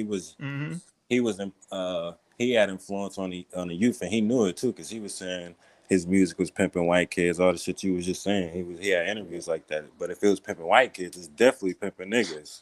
Because niggas love Tupac and all that. Like, come on, it's pop. But I'm saying, yeah, he was going against Miss Delores Tucker and all, and we fell for that too. And that's when I feel like that, plus the gangster rap, because it was conscious and shit too. It was more balanced and it was shit like even. That. But he when the West Coast and shit came out and all that, like Pop. I ain't gonna lie, I got a thought though. Did we just take what we heard because of the talent? Because now I feel like we saying all this now because the talent ain't really there. You see what I'm saying? So did we just stomach all that because the talent was just so like great that now we hearing what we hearing and we like, all right, this shit is ass and we should be promoting it. I agree. No, I don't think it's ass though. Even because it's portraying a different part of life. No, it's pretty bad. It's no level, nowhere near the same level of production. Me myself personally, the music, the shit is weak. The shit is weak to me. But that's not what it is for me. What it is I'm just seeing the influence. I'm seeing the influence it has on the youth. That's for real. It's been like that though, man. What do you think can change it? What do you think can change it? Yeah, but with that being said though, Tay, I was young and I was dumb. just like, you know what I'm saying. So I didn't see. I young, seen it nigga. then, but it wasn't no big. But I'm talking about I was. But you know what I'm saying though, like. Nah, When I was 15, 16, when I'm an adolescent, when I'm a teenager, I'm just like, man, this is just the way it is, just the way of the world, just how it's supposed to be. Crime you know what I'm saying? mob. But it's not. But to me, once I continued to grow, and once I became a man, and I realized I don't have to live the way this motherfucker on these TV screens and in the radio. That's not what it is. You know what I'm saying? Once I got old enough and was able to move around and see new shit, it's like, bro, this ain't. I mean, some niggas just listen to the music and I further educated myself. I'm like, bro, we don't gotta hear this dumb shit no more, bro. We don't have to be embarrassed to tell our friends, yo, turn that dumb shit off. No, I agree. I don't listen to the radio no more. Keep it a buck. And bro, I was a sub for a couple of days, bro. You could just tell like the difference in how impressionable these kids were. I'm only 20. So like I said, I'm a youngin', bro. So like, even when I was a teenager 8 years ago for real. So I'm like comparing how impressionable I was to rap, nigga, to now. It's like a completely different. Like they really love that shit. Like they want to be young boy. They want to live like that. They want to live like that. They want to talk like that. They want to disrespect people like that. Do any of y'all got kids between the ages of 6 and 12? I do. No. Nope. I do. I do. You think these little motherfuckers that's 18, 17, 16 now, you think they're impressionable? These kids coming behind them. Worse. They even worse. Bro, come on, bro. Bro, I got a come on, bro. And that's you know what? That's might be more so the reason why I'm like, okay, I'm done with this shit. Because I got kids, I got 6, 7, and 9. And I got 6, 7, 9. I got a 12-year-old stepson too. I got 6, 7, 9. I got a 12-year-old stepson. You gotta be on. Bro, You gotta be on. This shit is wicked, bro. Damn. This shit is you wicked. Spitting when you said you ain't gonna be with them at school and all that, when they can be influenced easily by some of your parents. Then you can't. Your kids are with their friends 8 hours a day. Yep. If they're young. You don't know older, who they if they're older and you let them and if they're older and you let them go out and do their thing on the weekends and this and that, and they with their friends, damn near, and don't forget. So when they get older and they got their phones too, they with their friends before they leave the house, getting ready. They texting them, they FaceTiming. When they get home, they texting, they FaceTiming. They are with these people that influence them, and we don't know what they're doing. What type of life those kids are living over there. We don't know what their parents are teaching them over there. We don't know what's acceptable in their household and what they come and run back to your kids. We don't know the sick shit that this kid's older brother or older sister is teaching them, that they're in turn teaching your kid. You know what I'm saying? I learn everything, most of the shit out because I don't got no big brothers, but I got a big sister though. And her little fast ass friends used to come around. That's why I was so into shit like I was when I got older. Like, damn, you know what I'm saying?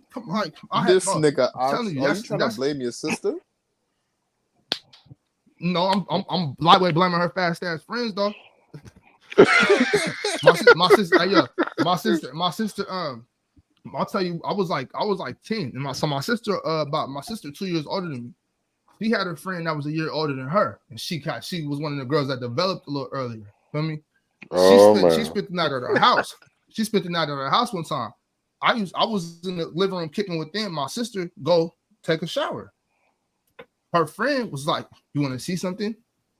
Pulled up. Let me play with them, touch on them, suck on them, all the shit. You know what I'm saying? I'm 10 years old. But you know what I'm saying? And that might not be nothing crazy to a lot of people, but to me, I'm like, shit. You know what I'm saying? I'm playing with titties right now. You know what I'm saying? I'm 10 though.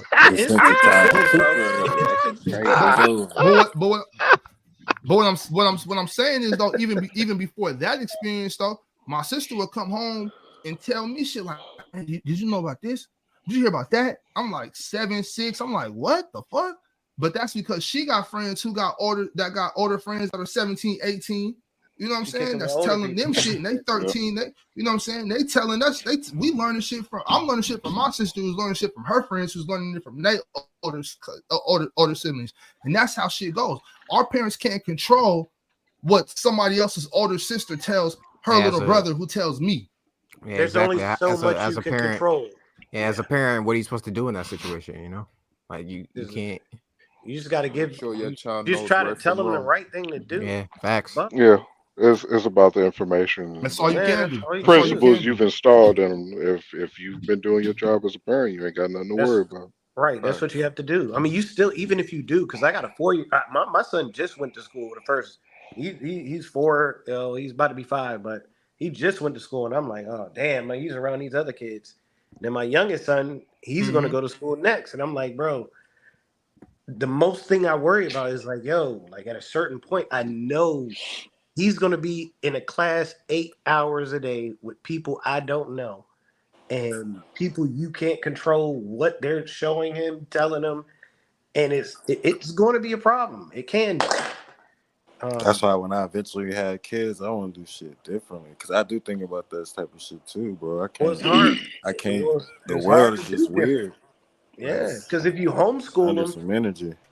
well, if you Okay. homeschool them, they got issues because they don't know how to interact Yeah, with people. it's socially awkward. Yeah, Yeah, that's why I say And you don't want to take yeah. that away from them either. But in yeah, my opinion, I think I don't have any kids. I'm 24, but speaking from experience dealing with my parents, I think it's more so just making sure you talk to your kids. Tell them, ask them how their day was. Just a little. I think the little stuff. It adds up. At 18 years, it's gonna add up, and I think It does you matter. build a relationship with your child, and you talk to them about everything. Even the uncomfortable stuff once they get to the age. But I Open think that's conversation. really, yeah, I think that's really the main point. Yeah, that's a good point. We got to teach our kid. We got to teach our kids to love themselves. Yes, Fact, yeah, be a fact, lead. fact. Yeah, be leaders. You know what I'm saying? We not got to teach our kids followers. to love themselves before anything. Just love yourself because that's a lot of the ways that they play on us. You know what I'm saying? And I also want to want to point out the fact that sometimes when it comes to like to especially us as men, we kind of deny the fact that we were influenced by rappers and celebrities. We kind of deny the fact. I don't know if it's an embarrassment thing. We get older and realize like, man, these niggas done played us this whole time. You know what I'm saying? Like, I don't know. But I mean, I just think that's how we are as people. Sometimes we don't want to admit, like, man, I was influenced by this other. I was influenced by another man. You know what I'm saying? Like, Yeah, no, I I don't know. agree, but I'm a hard back on too. Me not To an having extent. neither my Yeah. parents, but I think it comes from it was a generation of kids that didn't have both parents. I think that's another thing that plays a huge factor. Only having one parent is very crucial for a child. Fact. So I think that's Especially a probably why. man Yeah, especially a Facts. man. Facts. For me, having to and a learn girl. things on my own was tough. It was really tough, especially not having neither one of my parents. So it was really hard, especially when I got 18, 19. And I really had to learn on my own, going to college, giving that a try, being on my own, and you start to learn things and you start to wonder like, well, damn, why wasn't I never taught this the past 18 years? So, I think that plays a part. No, you're Yeah, 100% that's right. got to be rough, but that's got to be rough. I can't imagine how that would be. You know what I'm saying? I had my pops in the house for a good majority of my childhood, so you know what I'm saying. I felt like that was a blessing. But then even after that, even when he was gone, like I still could talk to my mom about things, but she wasn't. You know what I'm saying? She didn't explain to me certain shit that I had in front of me, and even when my pops was around, it was all just like sports with him. He wasn't teaching me. You know what I'm saying? The shit that I feel like as I got older, I'm like, damn, you know what I'm saying? How come I got to learn this shit now? You know what I mean? Like that's why I feel like we've already been talking about with our kids, man. We just got to just talk to them and explain Do to Yeah. them better. and just Do teach better. them teach them to love themselves. And as men, we got to be okay with opening up and talking to our kids and telling them how much we love them. You know what I'm saying? Yeah. Why do And Because things that, even a and lot even of sometimes a be lot a lot of vulnerable at times, times, in even be our vulnerable community? at times. That is an issue. being vulnerable for sure. That Yeah, is and an that's issue in part. our Yeah. community. I'm not gonna lie. Facts, and that's what the music play a part in too. Like, It play a little bit of music, but like I do yeah, feel like in the community with us, like as a black man, it's like, no, you just stone, you tough, you good. Like regardless of what happened, the world can be crashing on the left. Let, No, nigga, I'm good. And it's like realistically, well, black let me say this niggas though. don't Yeah, really want to say nothing. as a man though, you are supposed to just, you know what I mean, be stoic. It's not. That's how I Of am. course, That's my yeah. issue. You're supposed to have some type of, you don't want to break down, and of course you're gonna get in tune with your feminine side and express your feelings with conversation and shit like that. You're supposed to.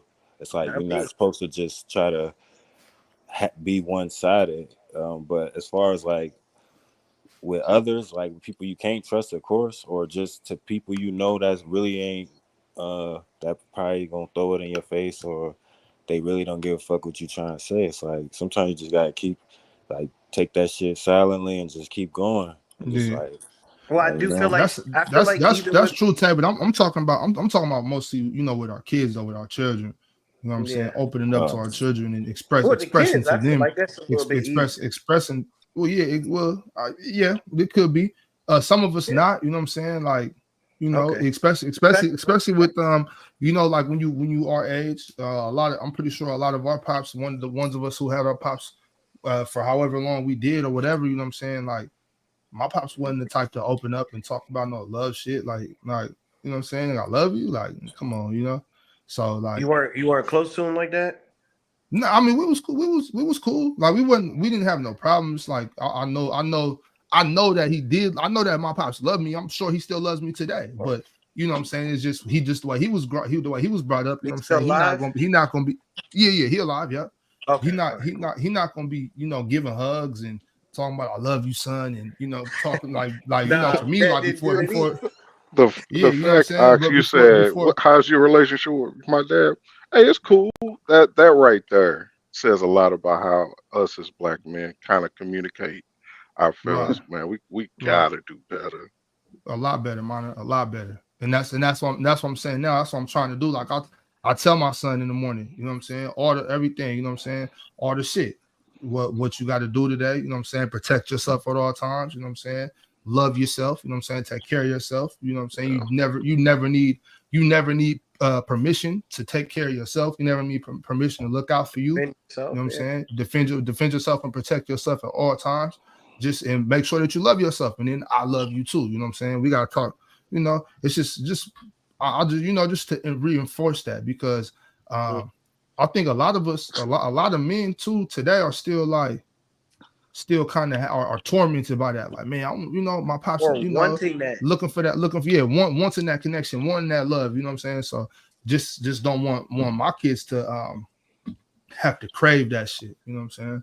Like it's here at all times. Like, but also, you know what I'm saying? You got to be a man though. Like, Well, that's the part where the part that kind of makes it confusing because it's like realistically, low key. Well, some people crave it. I mean, my dad was good. He was in my life. He wasn't with my mom.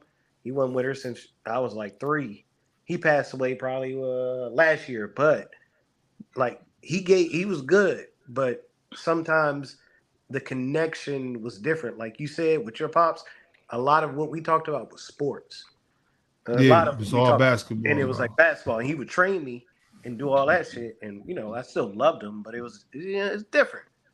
So I get what you was talking about with that type of shit. Like that shit, but honestly, that shit really kind of bothered me as I got older. It like, did. Bro, I don't know. Too. It made me be like, bro, I don't really know nothing about you. Like, I know where you from. I know your family. I know this and that, but I don't really know what you like. I don't know nothing about you besides you was a cold hooper and you taught me how to play basketball. You know what I'm saying? You taught me how to hoop, and I love you for that. But other than that, bro, I don't know nothing about you for real. And hard work ethic. That's what he taught. Hard work ethic. That's it. I don't know nothing else about you though. You know what I'm saying? As I get older though now, and then like he was diagnosed with prostate cancer recently. Damn. But he he's straight though. But now I'm looking at like, you know what, I gotta go get with him. You know what I'm saying? Make sure we get to know each other as men. You know what I'm saying? Yeah. You gotta. I guess I'm pretty fortunate to know my dad the way I do. Then you gotta do that. Everybody don't know it like that.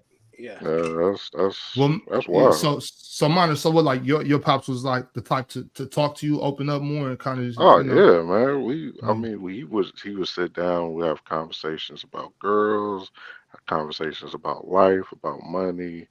Try to map out my life plan, all that kind of stuff. Yeah, he was he did a lot of maintenance work and side jobs and stuff, and he would bring me along, and I would do jobs with him, and we would talk about life and expectations and how to handle situations and stuff like that. So that's kind of odd. Yeah, at least from my point of view, the way y'all talking about y'all relationship with y'all father compared to mine, I guess I was just fortunate. That shit sound like some movie shit right there, yo. Damn, yo. What dude? Damn. What's That the sounds movie? like some movie shit right there, son. But that's the type of father I aspire to be. You know what I'm saying? So that's what's up. That's what's up. I'm happy to hear fix that. cars. Teach him how to fix shit around. Like that kind of stuff. But not even that point. Just to have that conversation with your child, like, yo, like your life, your future life plans, how things are going. Talk about women, like, yo, I like this type of bitch. Yo, yeah, I like this type of bitch too. Like, yo, wow, like my nigga. I had those conversations, but it wasn't productive. He was like, you always gotta have somebody on the side. The good brother Tyson Thomas, what's up, bro? Said keep telling the truth to these brothers. Oxford is so necessary. Appreciate that, Tyson. That's what I told you. I told y'all from the beginning. This is Graveyard Shift episode 54. Told y'all from the beginning we're gonna be getting into real life topics. You know what I'm saying? Like I know it's hoop season, and don't get me wrong. You know what I'm saying? We definitely gonna talk basketball and whatnot, but we got to get to the nitty gritty of things. You know what I'm saying? Nitty gritty is serious. Man, you talk hoops 5 days a week. You can spare a couple hours. 6 days a week. Yeah, I got chill on Saturday. Yeah, I forgot about chill on Saturday. Yeah, the shit we got to be better with women too. Keep it a buck. Yeah. That's true. But the thing too with the women though, D, they need to love each other too though. You know what I'm saying? Well, the problem I think and that's the thing. I think women. I'm gonna talk about our sisters in particular right now. No, I'm not gonna do that. I'm talking about all women because they all got this problem. I just don't know why it is. I don't know why it is that women hate each other so much. Just beautiful creatures, and they hate each other. Man, it really, bro. Yo, Dezo, I love women, so I hate to see them not love each other, bro. Competition. Another thing, I think they need to learn how to be themselves. Like they try to be like these girls on social media. I'm telling you. But that goes back to competition, though. Yeah, it's a limited amount of good brothers out here, or good men. So yeah, they're gonna do whatever they can do to try to lock down one of those good ones. But I think minor. I think it's a learned behavior because it starts so young. Like little girls start competing and not liking each other in like the 3rd grade, 2nd grade. They young. It's a learned behavior. Oh yeah, I completely agree. That's what they do. They're competing from day one. I think, matter of fact, I think I brought this up before, and it was this lady. She was talking about her 7-year-old daughter. Her 7-year-old daughter, right? Mm-hmm. Something happened to where I think she does like some type of recitals. It might be gymnastics or ballet or some shit, right? And mom says to the daughter, let's say the other girl's name is Erica, right? Okay. She says to the daughter, man, Erica's somersault was looking really good today. Her daughter, and mind you, the mom was proud of this, like not proud of it, but like happy, like it was funny or cute or whatever. Said, and then my little Scorpio that she is said, Mom, if you hate me, just say that. Oh, what? Where? Oh. You know what I'm saying? So because that's an issue. Because mom is pointing out something good that another little girl did. That means you hate me. Nah, that's the problem. That's just because of jealousy between women that she's seen. She's seen her mom display that same type of energy. You know what I'm saying? Absolutely. So it's crazy, bro. what they need to have starting in middle school, maybe even younger, maybe even 5th grade, 4th grade. They need to have a class just for the girls. The girls are by themselves, and they're in there just telling each other affirmations and giving each other love and just doing projects together, working together, and just being happy. No, that's good because I agree because niggas ain't doing that to each other. Like we ain't hating on each other like that. Nah, man. Nah. Not like that. I mean, we do hate on each other. No, I don't think so. Matter of fact, when I see the other dads dropping off the kids in the morning, I'm always proud to see that, man. I give them a head nod. That's what I'm saying. Like that's what's up. Well, that's what I'm saying. The men not hating on each other, but the niggas is for sure hating. Niggas. Well, if you talk about the niggas, yeah, but that's for a different reason. That's a different reason why they hate. Niggas hate on everything, man. Well, niggas is hating on men for taking their kids to school. That's what I said. Yeah. Oh man, what you doing? You wasting time, man. Man, have that bitch do that, man. Come on, what you doing? You sound like you look like a sucker, nigga. You know. Like all right, yeah, but I'm taking care of my kid, nigga. Shut the hell up, nigga. Nah, bro, that's soft and now. And the kids hear that too. The kids they hear do. That too. They do. Remember? I just seen the nigga on Instagram. It's the one dude. I don't know if he be trolling or if he really like that. He's a Chicago nigga, and he was talking about something I was talking about a couple episodes ago. He was talking about they was coming up that beating up on your girl was the right thing to do because a lot of these girls, a lot of these young women have to feel that. Remember easy. Remember I was talking about this. Remember I was talking about them 7 a.m. hot fry eaters. Remember I was talking about that. They was saying that if you don't put your hands on these girls, they feel like you don't love them. I told y'all I had girlfriends that was really off that. Like, why you all you had to do was grab me. You could have slapped me, or you could have at least did something to make me know that you cared. You know what I'm saying? Okay.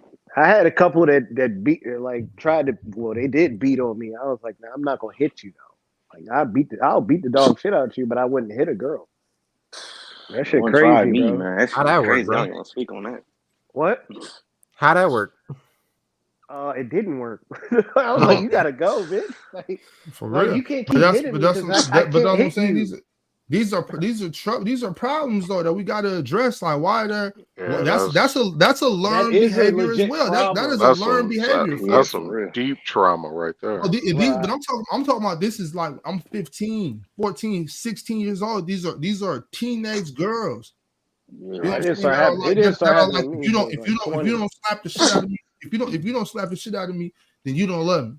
If you get mad in an argument and you walk out, why are you walking out? You were supposed to put your hands on me. You don't love me. Beat the shit out of me. It's like, no, nigga, I'm not going to jail. I'm a sociopath, man. We could just have a conversation. How about that? But they can't understand that.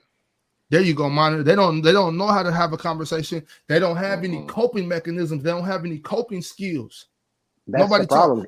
That's something else. That's something else we got to teach our kids is how to cope with disappointment, how to accept no, how to not have a mental breakdown when somebody denies you of something that you want. If you want something and you are denied no, and you have a mental breakdown, that is something you got to learn how to accept no as an answer.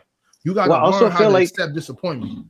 I also feel like you need to know how to have a conversation with somebody who disagrees, because a lot of the times that's a big one, D. A lot of the times the issue is if you don't agree with me, it's an issue, and we're going to fight, and I'm going to fight you, and if you don't agree with me, I'm just going to fight you, and it's like, wait, we can agree to disagree, like it's cool.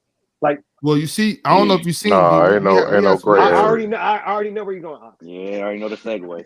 I already know where you're going. Now we gonna I don't know where you going. I don't know where you going.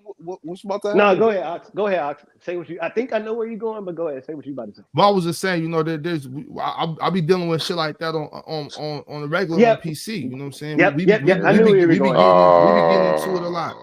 We get I already into know where it you're a lot, going. you know what I'm saying? And now niggas is getting suspended and all types of shit because we can't communicate amongst each other. Yeah. Now Well, that's just over the internet. You know what I'm saying? But Right. what you talk about is real life shit. Yeah. Like, Yes. how Where it dare you should disagree with me? matter. Where it But it shouldn't matter. Either way, it shouldn't matter. But in real life, there's more than just one way though, D. Like it could be as simple as, you know what I'm saying, two supposed to be men, and they're having a conversation, and somebody says, "Oh, well, that's not true," and it's, "Oh, nigga, what you saying?" You know. yeah, But that's also, our issue too. it's relationships amongst men and women, where if I don't think the way she thinks, that means you don't love me.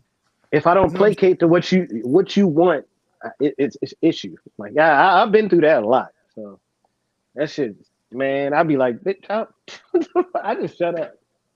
But you didn't. like, But you know what really kills me though is the arguments about social media. I don't even have social media no more. My girl I'm with, I can't have it. I can't have it. You know, the liking. Do you not have it because it would cause a problem, or you why did you get rid of it? I got rid of it because I like whole time, like if I didn't get rid of it, I'm about to be fucking bitch. So I just was like, I need to go ahead, and she knew, but I was like, I'm just gonna go ahead and get rid of it. Come on, bro, you gotta have some self control. No. That's why I got rid of it. I got rid of it. Keep it a buck. I got rid of it in 2020. So I was like, I'm good. Like I'm trying to be good. Like I'm keeping it real quick though, D. Let me holler at the people real quick. Appreciate y'all for stopping by. Make sure you like the video now if you didn't like it on your way in. If you don't, make sure you like it on the way out. At some point, just make sure you like the video. That's all I ask. If you aren't subscribed, please do me a favor, subscribe. We finally hit 2,000. Now we're shooting for 5. Let's make it happen. Tomorrow morning we will be kicking the morning off with a episode of NSB. Look out for Sunday. I have a champagne room scheduled. Y'all look out for that. Beautiful guests. It's going to be a great time. And also, as y'all know, Saturday night we will be back here at the graveyard shift. So once again, if you haven't liked the video, please make sure you do and turn your notifications on so you never miss a show. But there you go. Yo, Easy, what's up with you, bro? You've been real quiet tonight. Nah, I've been listening to all y'all fucking chop it up. I ain't gonna lie, cause I thought you was about to come in some hostile shit, but hearing what you've been saying, I mean, I don't know, man. It's really hard, man. I got a lot of things to really like go about this, but like I can't really disagree with some of your points. But here's my thing, though, right? Here's my thing. One of my things, right? All right. The music that niggas was peddling was bad, but at the same time, we're talking about our environment, right? Why are we getting the blame for somebody taking advantage of us? Because we didn't hold ourselves accountable. How are we gonna let somebody take advantage of us? Well, I think it goes back way farther than just music. Yeah. Well, easy. What do you mean? What do you mean? Do you mean like? Can you explain that a little more? What do you mean by take advantage of us? Like, all right, so like we put out music, cause I don't think the music that like, all right, the artists that you describe, I don't think the music that they put out in the beginning was damaging to the culture or to the environment. I think when due time came on, now the music started amplifying to a different level. So my thing is, why are we getting the brunt of the blame when somebody came and really like pushed us to agenda push it farther that we didn't really plan from the beginning? But our goal in mind from the beginning though was to get out the hell that we was in. And you can't lie, music was one of those gateways to always get out. That was one of the things to give us in the community hope. So you can't just take away that and just say like, hey, your music is damaging. No matter what, that was one of our ways of hope. So why do we get the blame of that? Well, you know, there's a lot of escapes. A lot of people turn to heroin for escapes. A lot of people turn Mm-hmm. to alcohol to escape their realities. You know what I'm saying? So maybe music is a form of a drug as well to escape reality.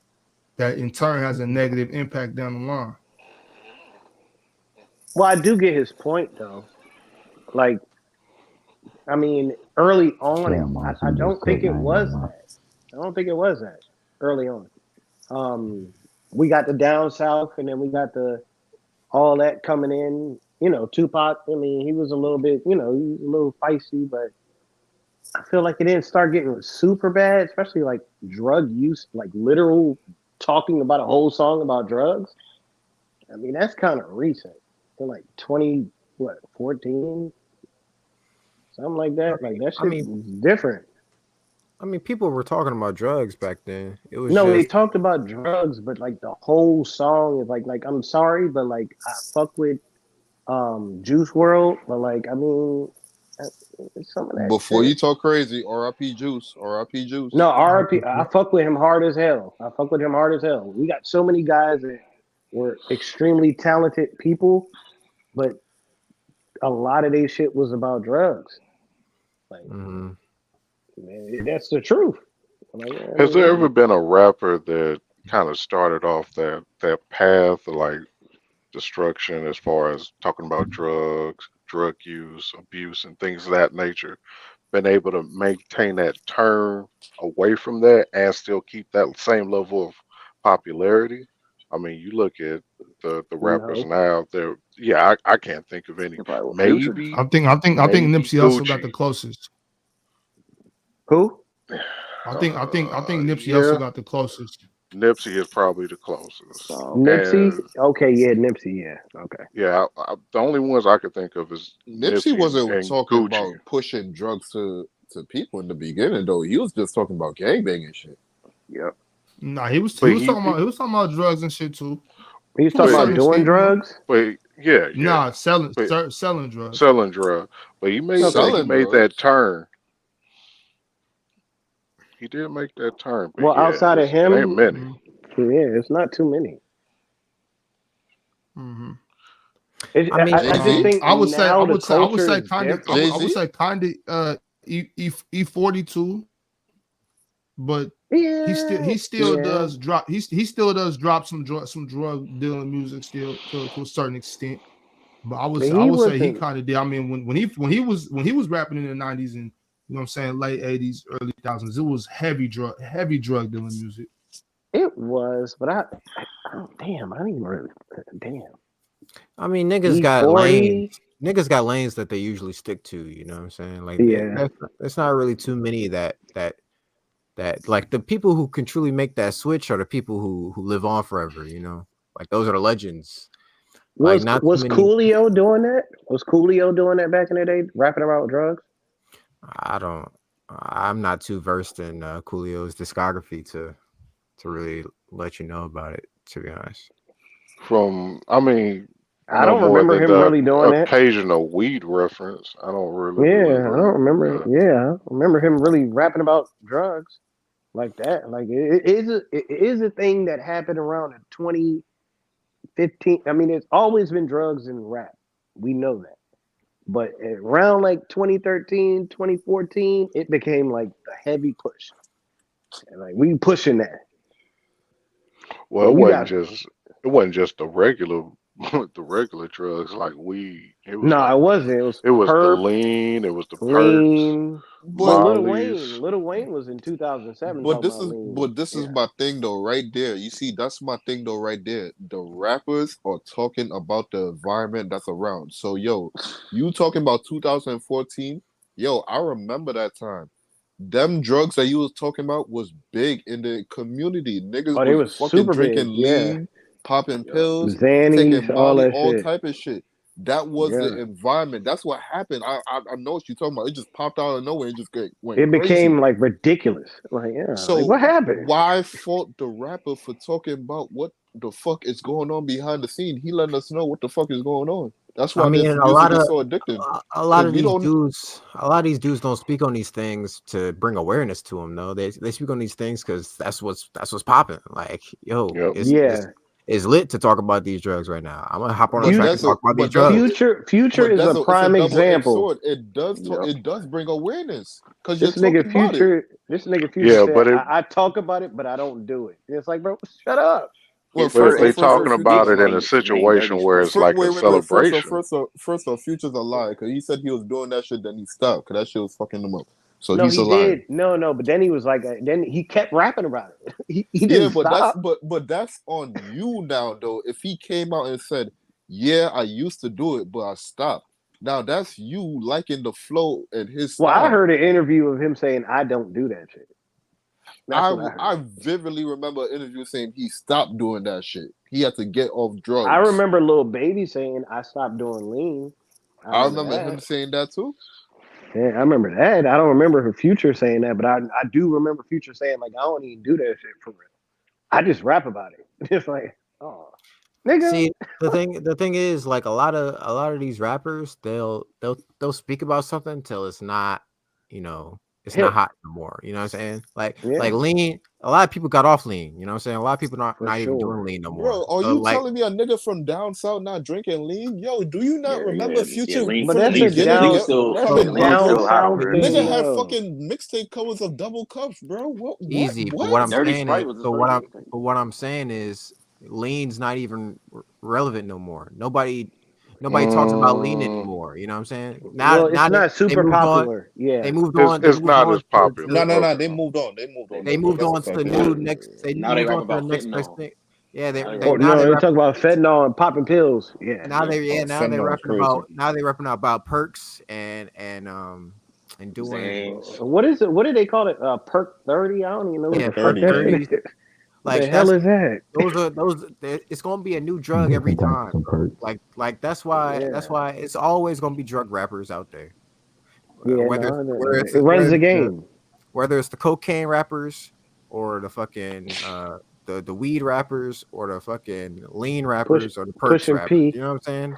I Like it's don't know if always y'all gonna be. heard what Pushing positivity, bro. Pushing you heard what that Positivity, you know nigga positivity. what I'm saying? said? It's pushing positivity, bro. Pushing Did you hear what I he guess said? yeah. positivity.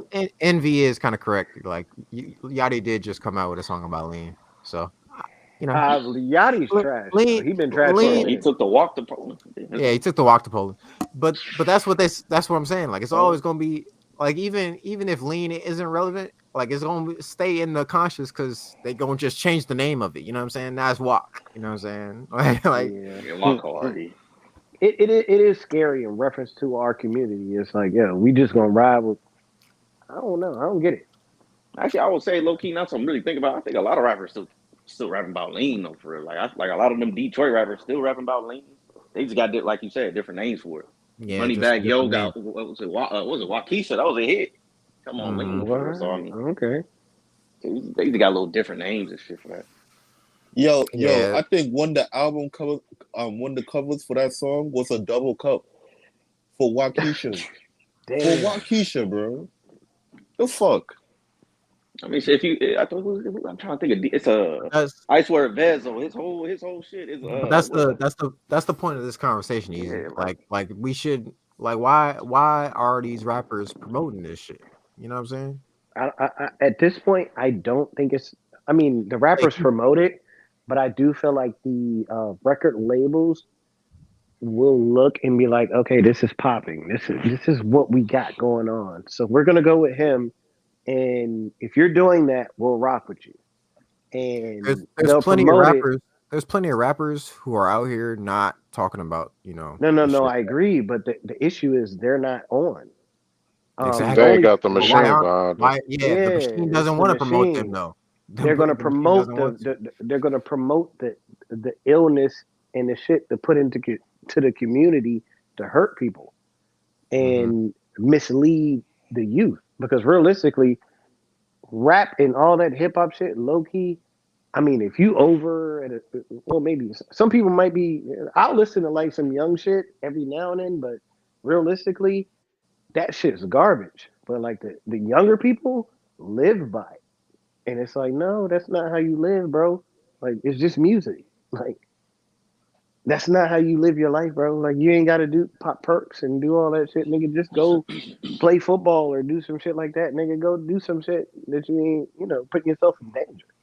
Yeah, somewhere along the line they forgot it was music. I don't know what generation Right? that it like faded away, but we was like, this is just a song. Like Yeah, this, it's music. Shit, probably after You mine. can still live your life, still go to class, go to school. Like you ain't got to drop out of school because you heard this song from NBA YoungBoy talking about shooting up niggas and I got 10 baby mamas. It's like no, that's I'd not a good say it's idea. probably I'd probably say it's my 10 baby generation or a little mamas bit is after. insane. To be Yo, honest with what? you.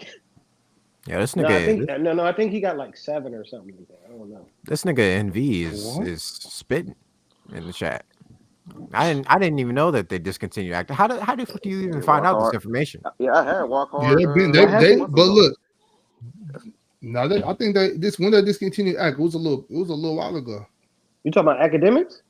Activists, No, activists. activists. Oh, What? Like activists. the cert. How, Yeah, how sir. do Yeah, I how do had you find out? How do you find out this information?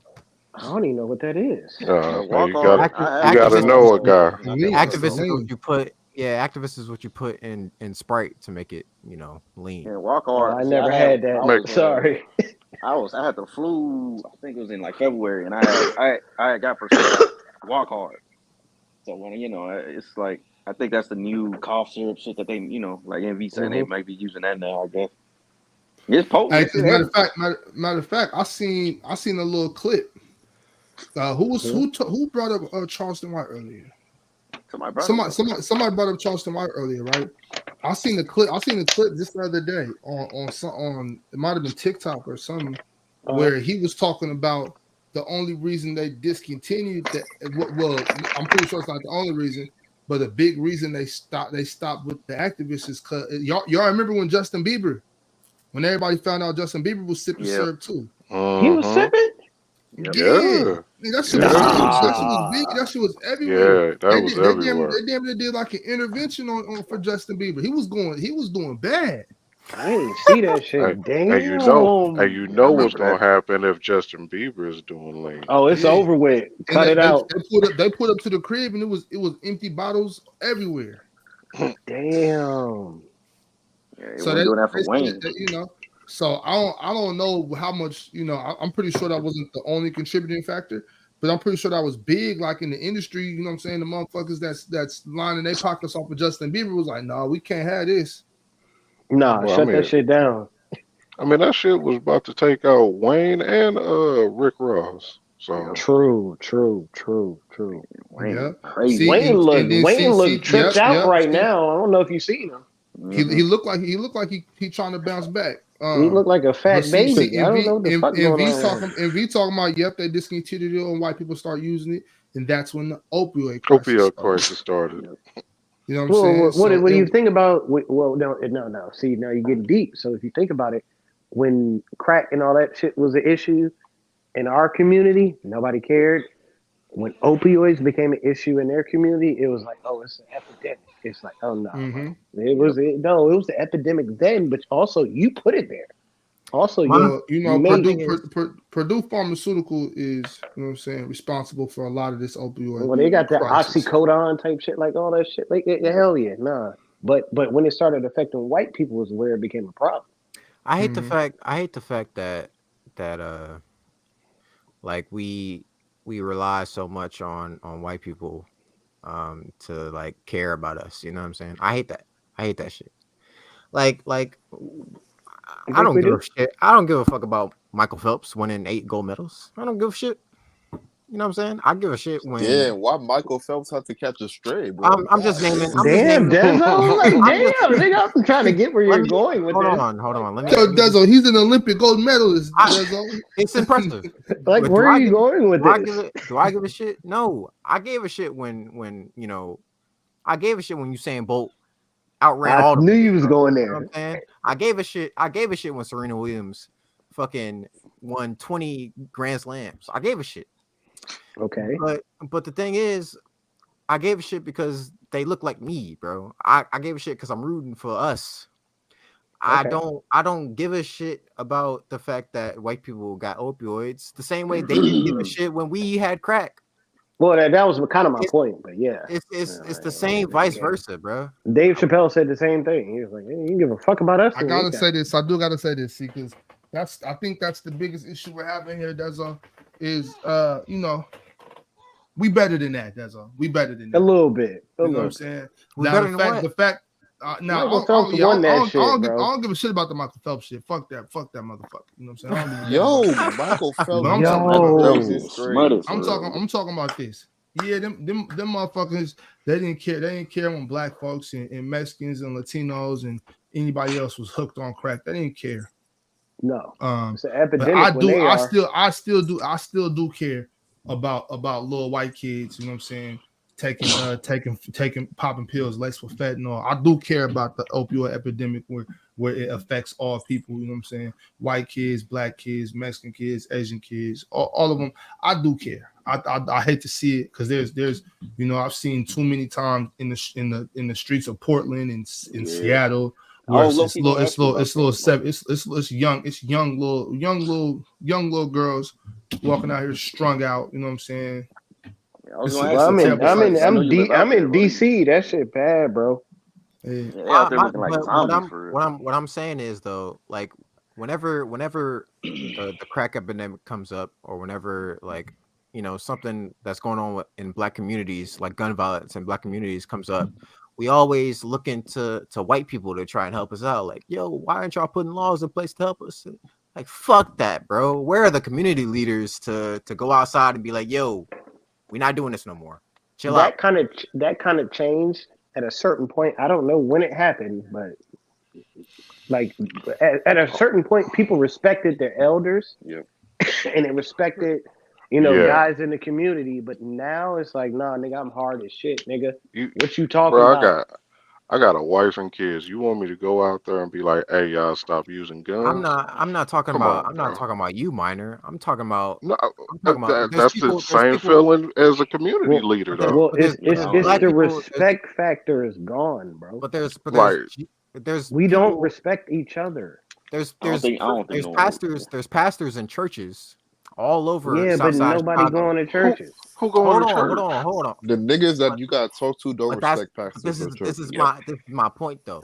There's black men in churches on the south side of Chicago that'll gladly take the money out of the community and put it in their pockets, and instead of putting that money to good use and like building. Obviously, there's a couple of pastors take who the do money, but just have a conversation. Obviously, there's some pastors that do try and because I know a couple of pastors that like go to O Block and shit and build community centers there. So shout out to them. But I'm saying like there's a couple who just go preach their word, don't give a shit about the community, take the money and then just dip out. You know what I'm saying? With Deza, you said why is this not happening? I'm gonna tell you why. Because the only people that these ignorant, psychotic little bastards listen to are these goofball fucking rappers. That's the only people they listen to. Why do they listen to them? Because one day, some record exec brought them in the office, handed them about $100,000 worth of jewelry that they took back that day. You know what I'm saying? They gotta pay it back. Mind you, they handed them, put this chain on, put this bracelet on, put this watch on. It's a Richard Mille. Trust me, you want to wear this. You know what I'm saying? Put it on them, all that shit. Put them on some Gucci clothes. Took pictures of them. You know what I'm saying? They said, "Give me my shit back. Get in the studio and make some music about killing each other. I'll put this on in a your 360 deal. Yeah, boom, right there." I'm gonna listen to this nigga because I seen him one time in a video with $100,000 worth of jewelry that don't belong to him. I seen this nigga driving a rented Lambo truck that don't belong to him. I'm gonna listen to him. He got it figured out. Yeah. That's the smart nigga right there. Yeah, I'm gonna listen to him because he got a good head on his shoulders. You know what I'm saying? I'm gonna listen to what he got to say. I'm not, man. I don't give a fuck about what my granny talking about. I don't care what Papa talking about. I don't care what my mama talking about. That nigga got $100,000 worth of jewelry on. And no, he got to pay all that shit back. He sells dope.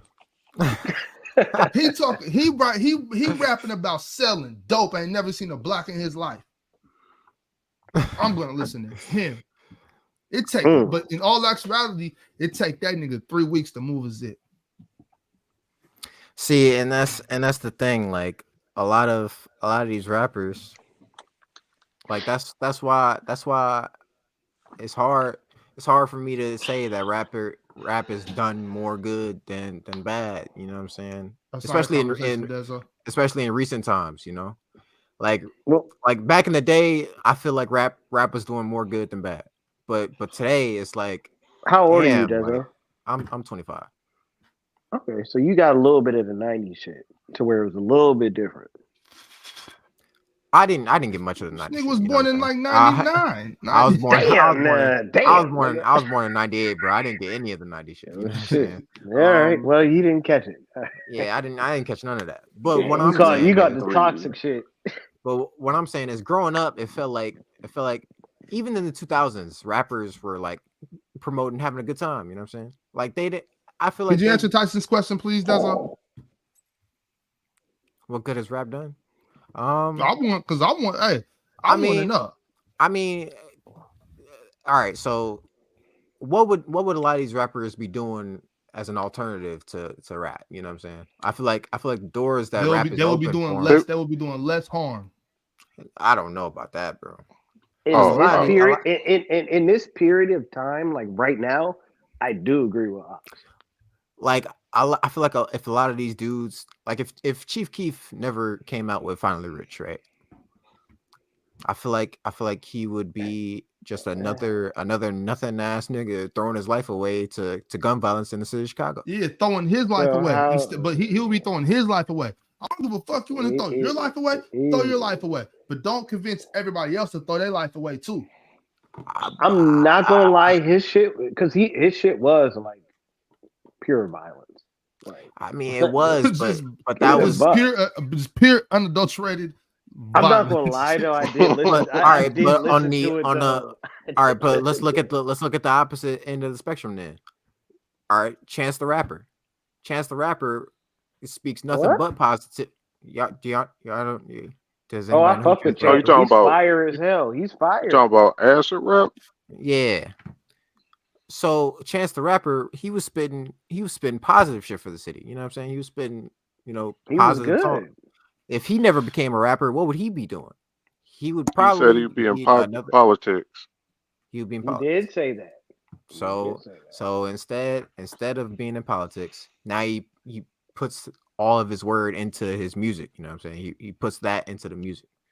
So I feel like it goes both ways. You know what I'm saying? Yeah, there is a lot of positive rappers, so we can't just say rap ain't done no good because there's a lot of positive rappers, but rap has probably done more bad than good. But Taylor said he trash. I do feel like rap is so hip hop. Not even just rap. Hip hop in general has been corrupted. Like it's a corrupted industry. Like I mean, it is what it is. It's just bullshit, bro. It's just bullshit. I hate to say. No, I agree. I know. Easy said he thought I was gonna be on some what did he say? Easy said I was gonna be on some wild shit or something. I don't got the energy for this rap game no more. I don't got. No, it's a little different. Well, the rap game is just different. Like compared to what, I mean, eras are just different. Like right now, it's hot garbage. But it's not even about the quality of rap. That's irrelevant to me. It's not about the quality of rap. It's about you looking into the message. You looking into the message, and I do agree with you. Bro, motherfuckers like bro. It was times. Remember when there was parents that was tripping on the PlayStation 2, whatever company was making Grand Theft Auto and all them games and shit like that, bro. Like that shit was for a reason, bro. That shit was for a reason. Yeah. Rockstar, yeah, that shit was for a reason, bro. These kids are fucking demons. Well, that started with keep it a buck. That started with us.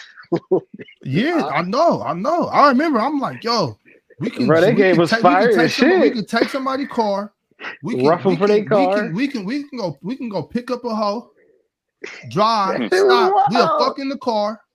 I can kill her and take all the money back. Bro, that shit was wild. That shit was wild, bro. The game. Here I am. Because it came out of Here I am, nowhere. 9 years old. I'm 9 years old. You were 9? I think so. Yeah, I I know. was Yeah. Nah, at that nigga, time. you 33, right? When Grand Theft Auto first dropped, Wait, so I was no, like 11. you're I was like 11. no, I was maybe no, 11. you're I was maybe 11. no, you're right. I Grand didn't Theft Auto play. dropped in 2099 or 2001. Something like that. Yeah, no, you're right because I So didn't play Grand Theft Auto between till the like. ages of 9 and 12. I was in between the ages of 9 and 12, bro. You're right. Grand Theft Auto first dropped. No, you're probably right. You were probably like 9 because realistically, I I didn't play don't Grand know. Theft I don't Auto know till exactly. 3. I don't know exactly how old I was, but I know it. You it were don't too matter. young. I know. You were I know too that young. I know my little brother was playing that shit with me. I know that. You were too young to be playing that game. I was too young to be virtually fucking hoes and killing them and taking the money. But all right, so here's a question that I got, right? Do y'all think certain people are just bound to gravitate towards that regardless? You know what I'm saying? No. Are people That's questionable. Like are I there don't people think so. because you can grow up in the best environment, right? You can grow up with a 2-parent household and like a I get really where nice you're going. area. Yeah. And still come out fucked up. You know what I'm saying? Like still come out one of the evil shit in the world. But we're talking about the law of averages. The law of averages saying if I'm in a 2-parent household, the numbers say I should turn out pretty good. Whereas if I expose a small child to violent acts of and sexual acts, their life might not turn out that great. So I mean, it's just the law of averages. Cause all right. So let me put this out there. Growing up, right? I got a 2-parent household. I was in a 2-parent household. I grew up in a nice area. You know what I'm saying? I'm not saying I fucked up, but these motherfuckers fucked up. You know what I'm saying? There's some people out here that are just no matter what you say to them, they like me. Damn, I'm not trying. Are you talking about you talking about niggas that are crazy? Like I mean, what you I'm not talking about say? crazy niggas. I'm just talking about people who get indoctrinated to these ways of life, even if they got a 2-parent household. You know what I'm saying? Even if they got okay.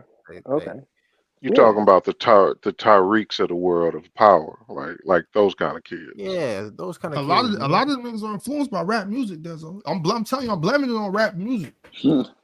I can't blame it on. It's not on all black music.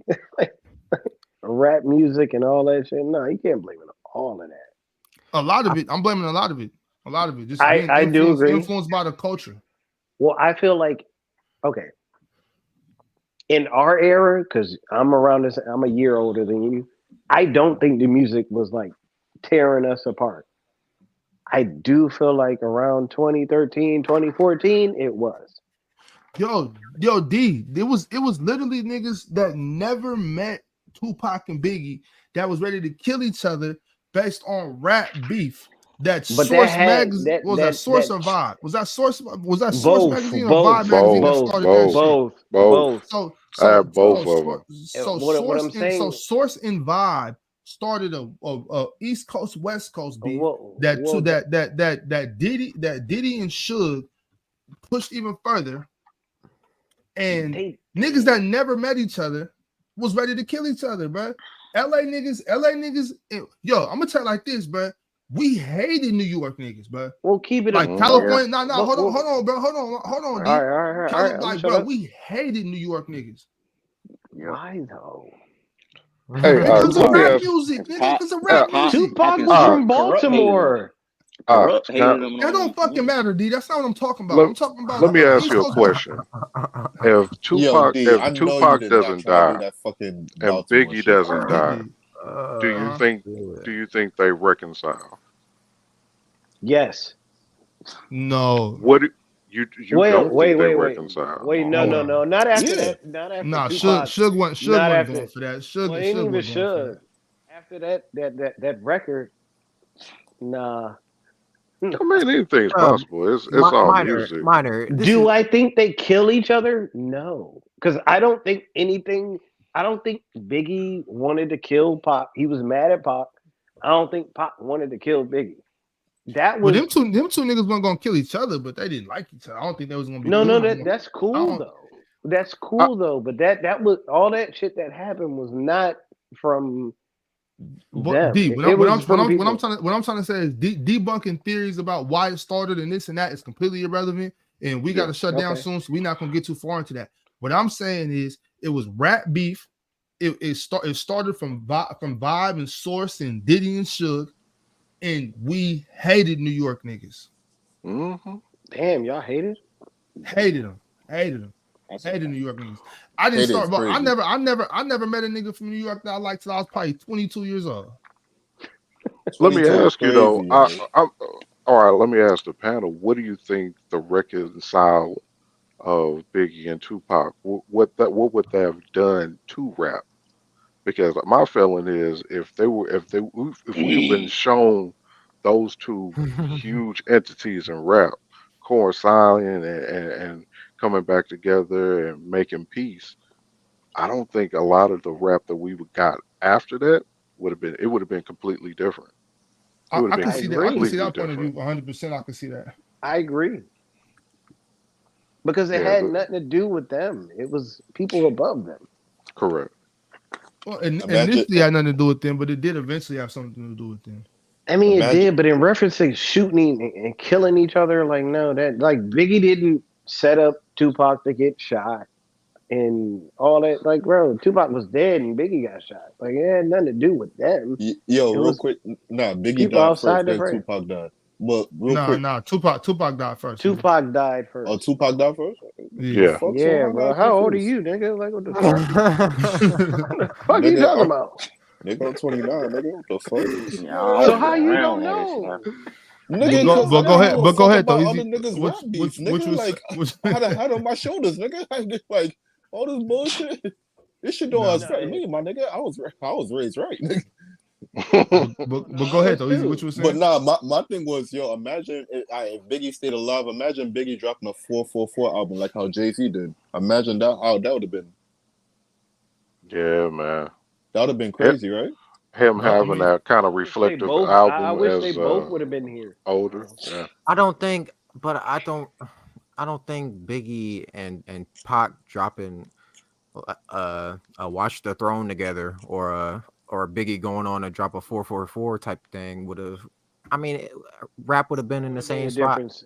That I would have I don't made a I don't think difference so. at that time I, period. At that time period, bro, you weren't in that time period. Like, yeah, it would have made a difference. I mean that wouldn't have them two niggas couldn't have saved hip hop, bro. They couldn't have saved exactly rap. the shit. This shit was going You, downhill with or without them. The I thing, don't, I don't know Them two about niggas couldn't have that. saved the No, I the rap don't game. thing, agree with the that, thing, I don't bro. know about that, Ox. the thing that saves hip hop is equity and a boost into the economy. like that's what saves rap. Because niggas Mm-hmm. wouldn't be broke. Niggas wouldn't be broke no more and getting jealous of other broke niggas, and then shooting those broke niggas because they broke themselves. You know what I'm saying? Like that's what really fucks up What for does everybody. it Talking about all comes now, back. It all yeah. comes back full circle. If you're talking about The whole reason most of this is started about was because we came to the resolution a while ago that Black lives don't matter. well, I in I No, mean, America, no, I no, think no, no. no, no, no. Please, no, no. Please, no. until Black lives begin to matter, we're So gonna have the you're going same into punk something ass different, Ox. situation. I'm not going into anything different. This is all about what I've been talking about this whole time. Black lives don't matter. And until they matter to Black folks, we are going to be derailed. We are going to be taken advantage of, and we are going to be abused by the industry. We are going to be abused by these billionaire record execs. We're going to keep having fake movements. And the We're gonna NBA owners, keep the NFL owners. having. Hold on, D. Because Sorry. we're gonna keep having fake movements. We're gonna keep being fake woke, and we just gonna keep dealing with bitches getting on mics talking about brown booty holes and pink pussies and niggas on here talking about and niggas on the mics talking about you know what I'm saying, killing each other Ox, did you and know she just had a billboard when she was doing her tour? She had a billboard in our city of her in like a bikini. huge billboard off of a major Who? highway. Sexy Mm-mm. Red, She's Now, ugly as what city is fuck. that, Minor? All right. St. Louis. Oh, okay, St. Louis. She from St. Louis, ain't she? Yeah. Right. Okay, that's right. Yeah, I'm saying though, shit is crazy. And then, but then it's like they're promoting everything that's negative. But we are at the 2.5 hour mark, fellas. I do gotta wrap it up. Appreciate everybody that stopped by. Appreciate the chat. Make sure y'all like the video on your way out. Oh yeah. Anybody got any points they want to get off before I close up? Salute, hey big man, dog. I got something. go ahead, man. If you have girls, talk to your girls. Make sure you communicate with them. Show them you love them. As a father, show them how they're supposed to be treated by a man. Because if you don't, somebody else will. Even if you ain't in the household, you got to do that. Yeah. Shout out to everybody that came through. Make sure y'all push positivity and not that fake pushing positivity that Young Thug's lawyer was trying to get off. Push that real positivity. Because shit, we need it, man. That's the only way. Yeah, we all need it, bro. Salute to all the brothers. Yeah, salute. Stay positive, bro. Yo, real quick, fellas. I'm talking to strictly all my fellas. Make sure you get some money in your pocket. Make sure you have money, bro. Whatever you're going through in life, I'm telling you right now, money is going to be a big help for that. Get some money in your pocket, bro. I know that. Put some money in your pocket, bro. You might not like a lot of things how life going, but I'm telling you, you need that money. Hey, Dezo, that's spoken like a real Brooklyn nigga, man. Bro, I swear, yo, trapping ain't dead, you heard? Trapping ain't dead, you heard? Easy. That shit. No, I peep. That shit is hilarious because you sound like one of them niggas that be like, money ain't everything. But yeah, a broke nigga would say money ain't everything. Broke nigga would say money ain't everything, nigga. Until you get some money, nigga. Then all of a sudden, all these problems getting fixed. Get now. money regardless. Legal. Legal. KT, you got anything, KT? Shit. Nah, I mean, glad to be back up here. I ain't been up here in a minute. You know what I mean? Since, I think it was like the 24-hour joint. So that'll be back up here. You know what I mean? I'll log back in more times. For sure. Appreciate y'all. All right, fellas. All right, y'all. Y'all be smooth. Don't drink and drive. You know what I'm saying? Call a cab, call an Uber, call a Lyft. If you're in my region, you can call me. Take care of yourself. And what I want y'all to do is go a week without listening to any rap music and see how good you feel. If you need to listen to anything, I need you to go listen to this brother right here. Listen to this Miles Davis right here, Kind of Blue. Flamingo Sketches. You want to listen to some of that? Get over here, Otis Redding. Redding, Pain in My Heart. These hands, these arms of mine. Beautiful track. If anything else, right here, Miss Anita Baker, The Rapture. The Rapture. That is the best. That is the best album ever made. Don't let nobody tell you otherwise. I don't need a bake. Go listen to Stevie Wonder. The key. Put the some keys Lauryn to life. Hill on. Put some Lauryn Hill on. If you really feeling a little feisty, you know what I'm saying? Go ahead and throw this Lionel Richie in there. Oh, you want people listen You to going baby all the making way. music? right. So we not. I got some Teddy Pendergrass over out there. I got whatever you need to listen to, some Sam Cooke. Listen to some of that for a week and tell me you ain't gonna feel better. Some Sam Cooke, let the good times roll. Y'all would love it. Wake up to some of that. It do make you feel better. It makes you feel so much better, bro. Believe me. All right, y'all. Y'all have a good night. All right, y'all too. Yeah. All right, peace. Salute, y'all.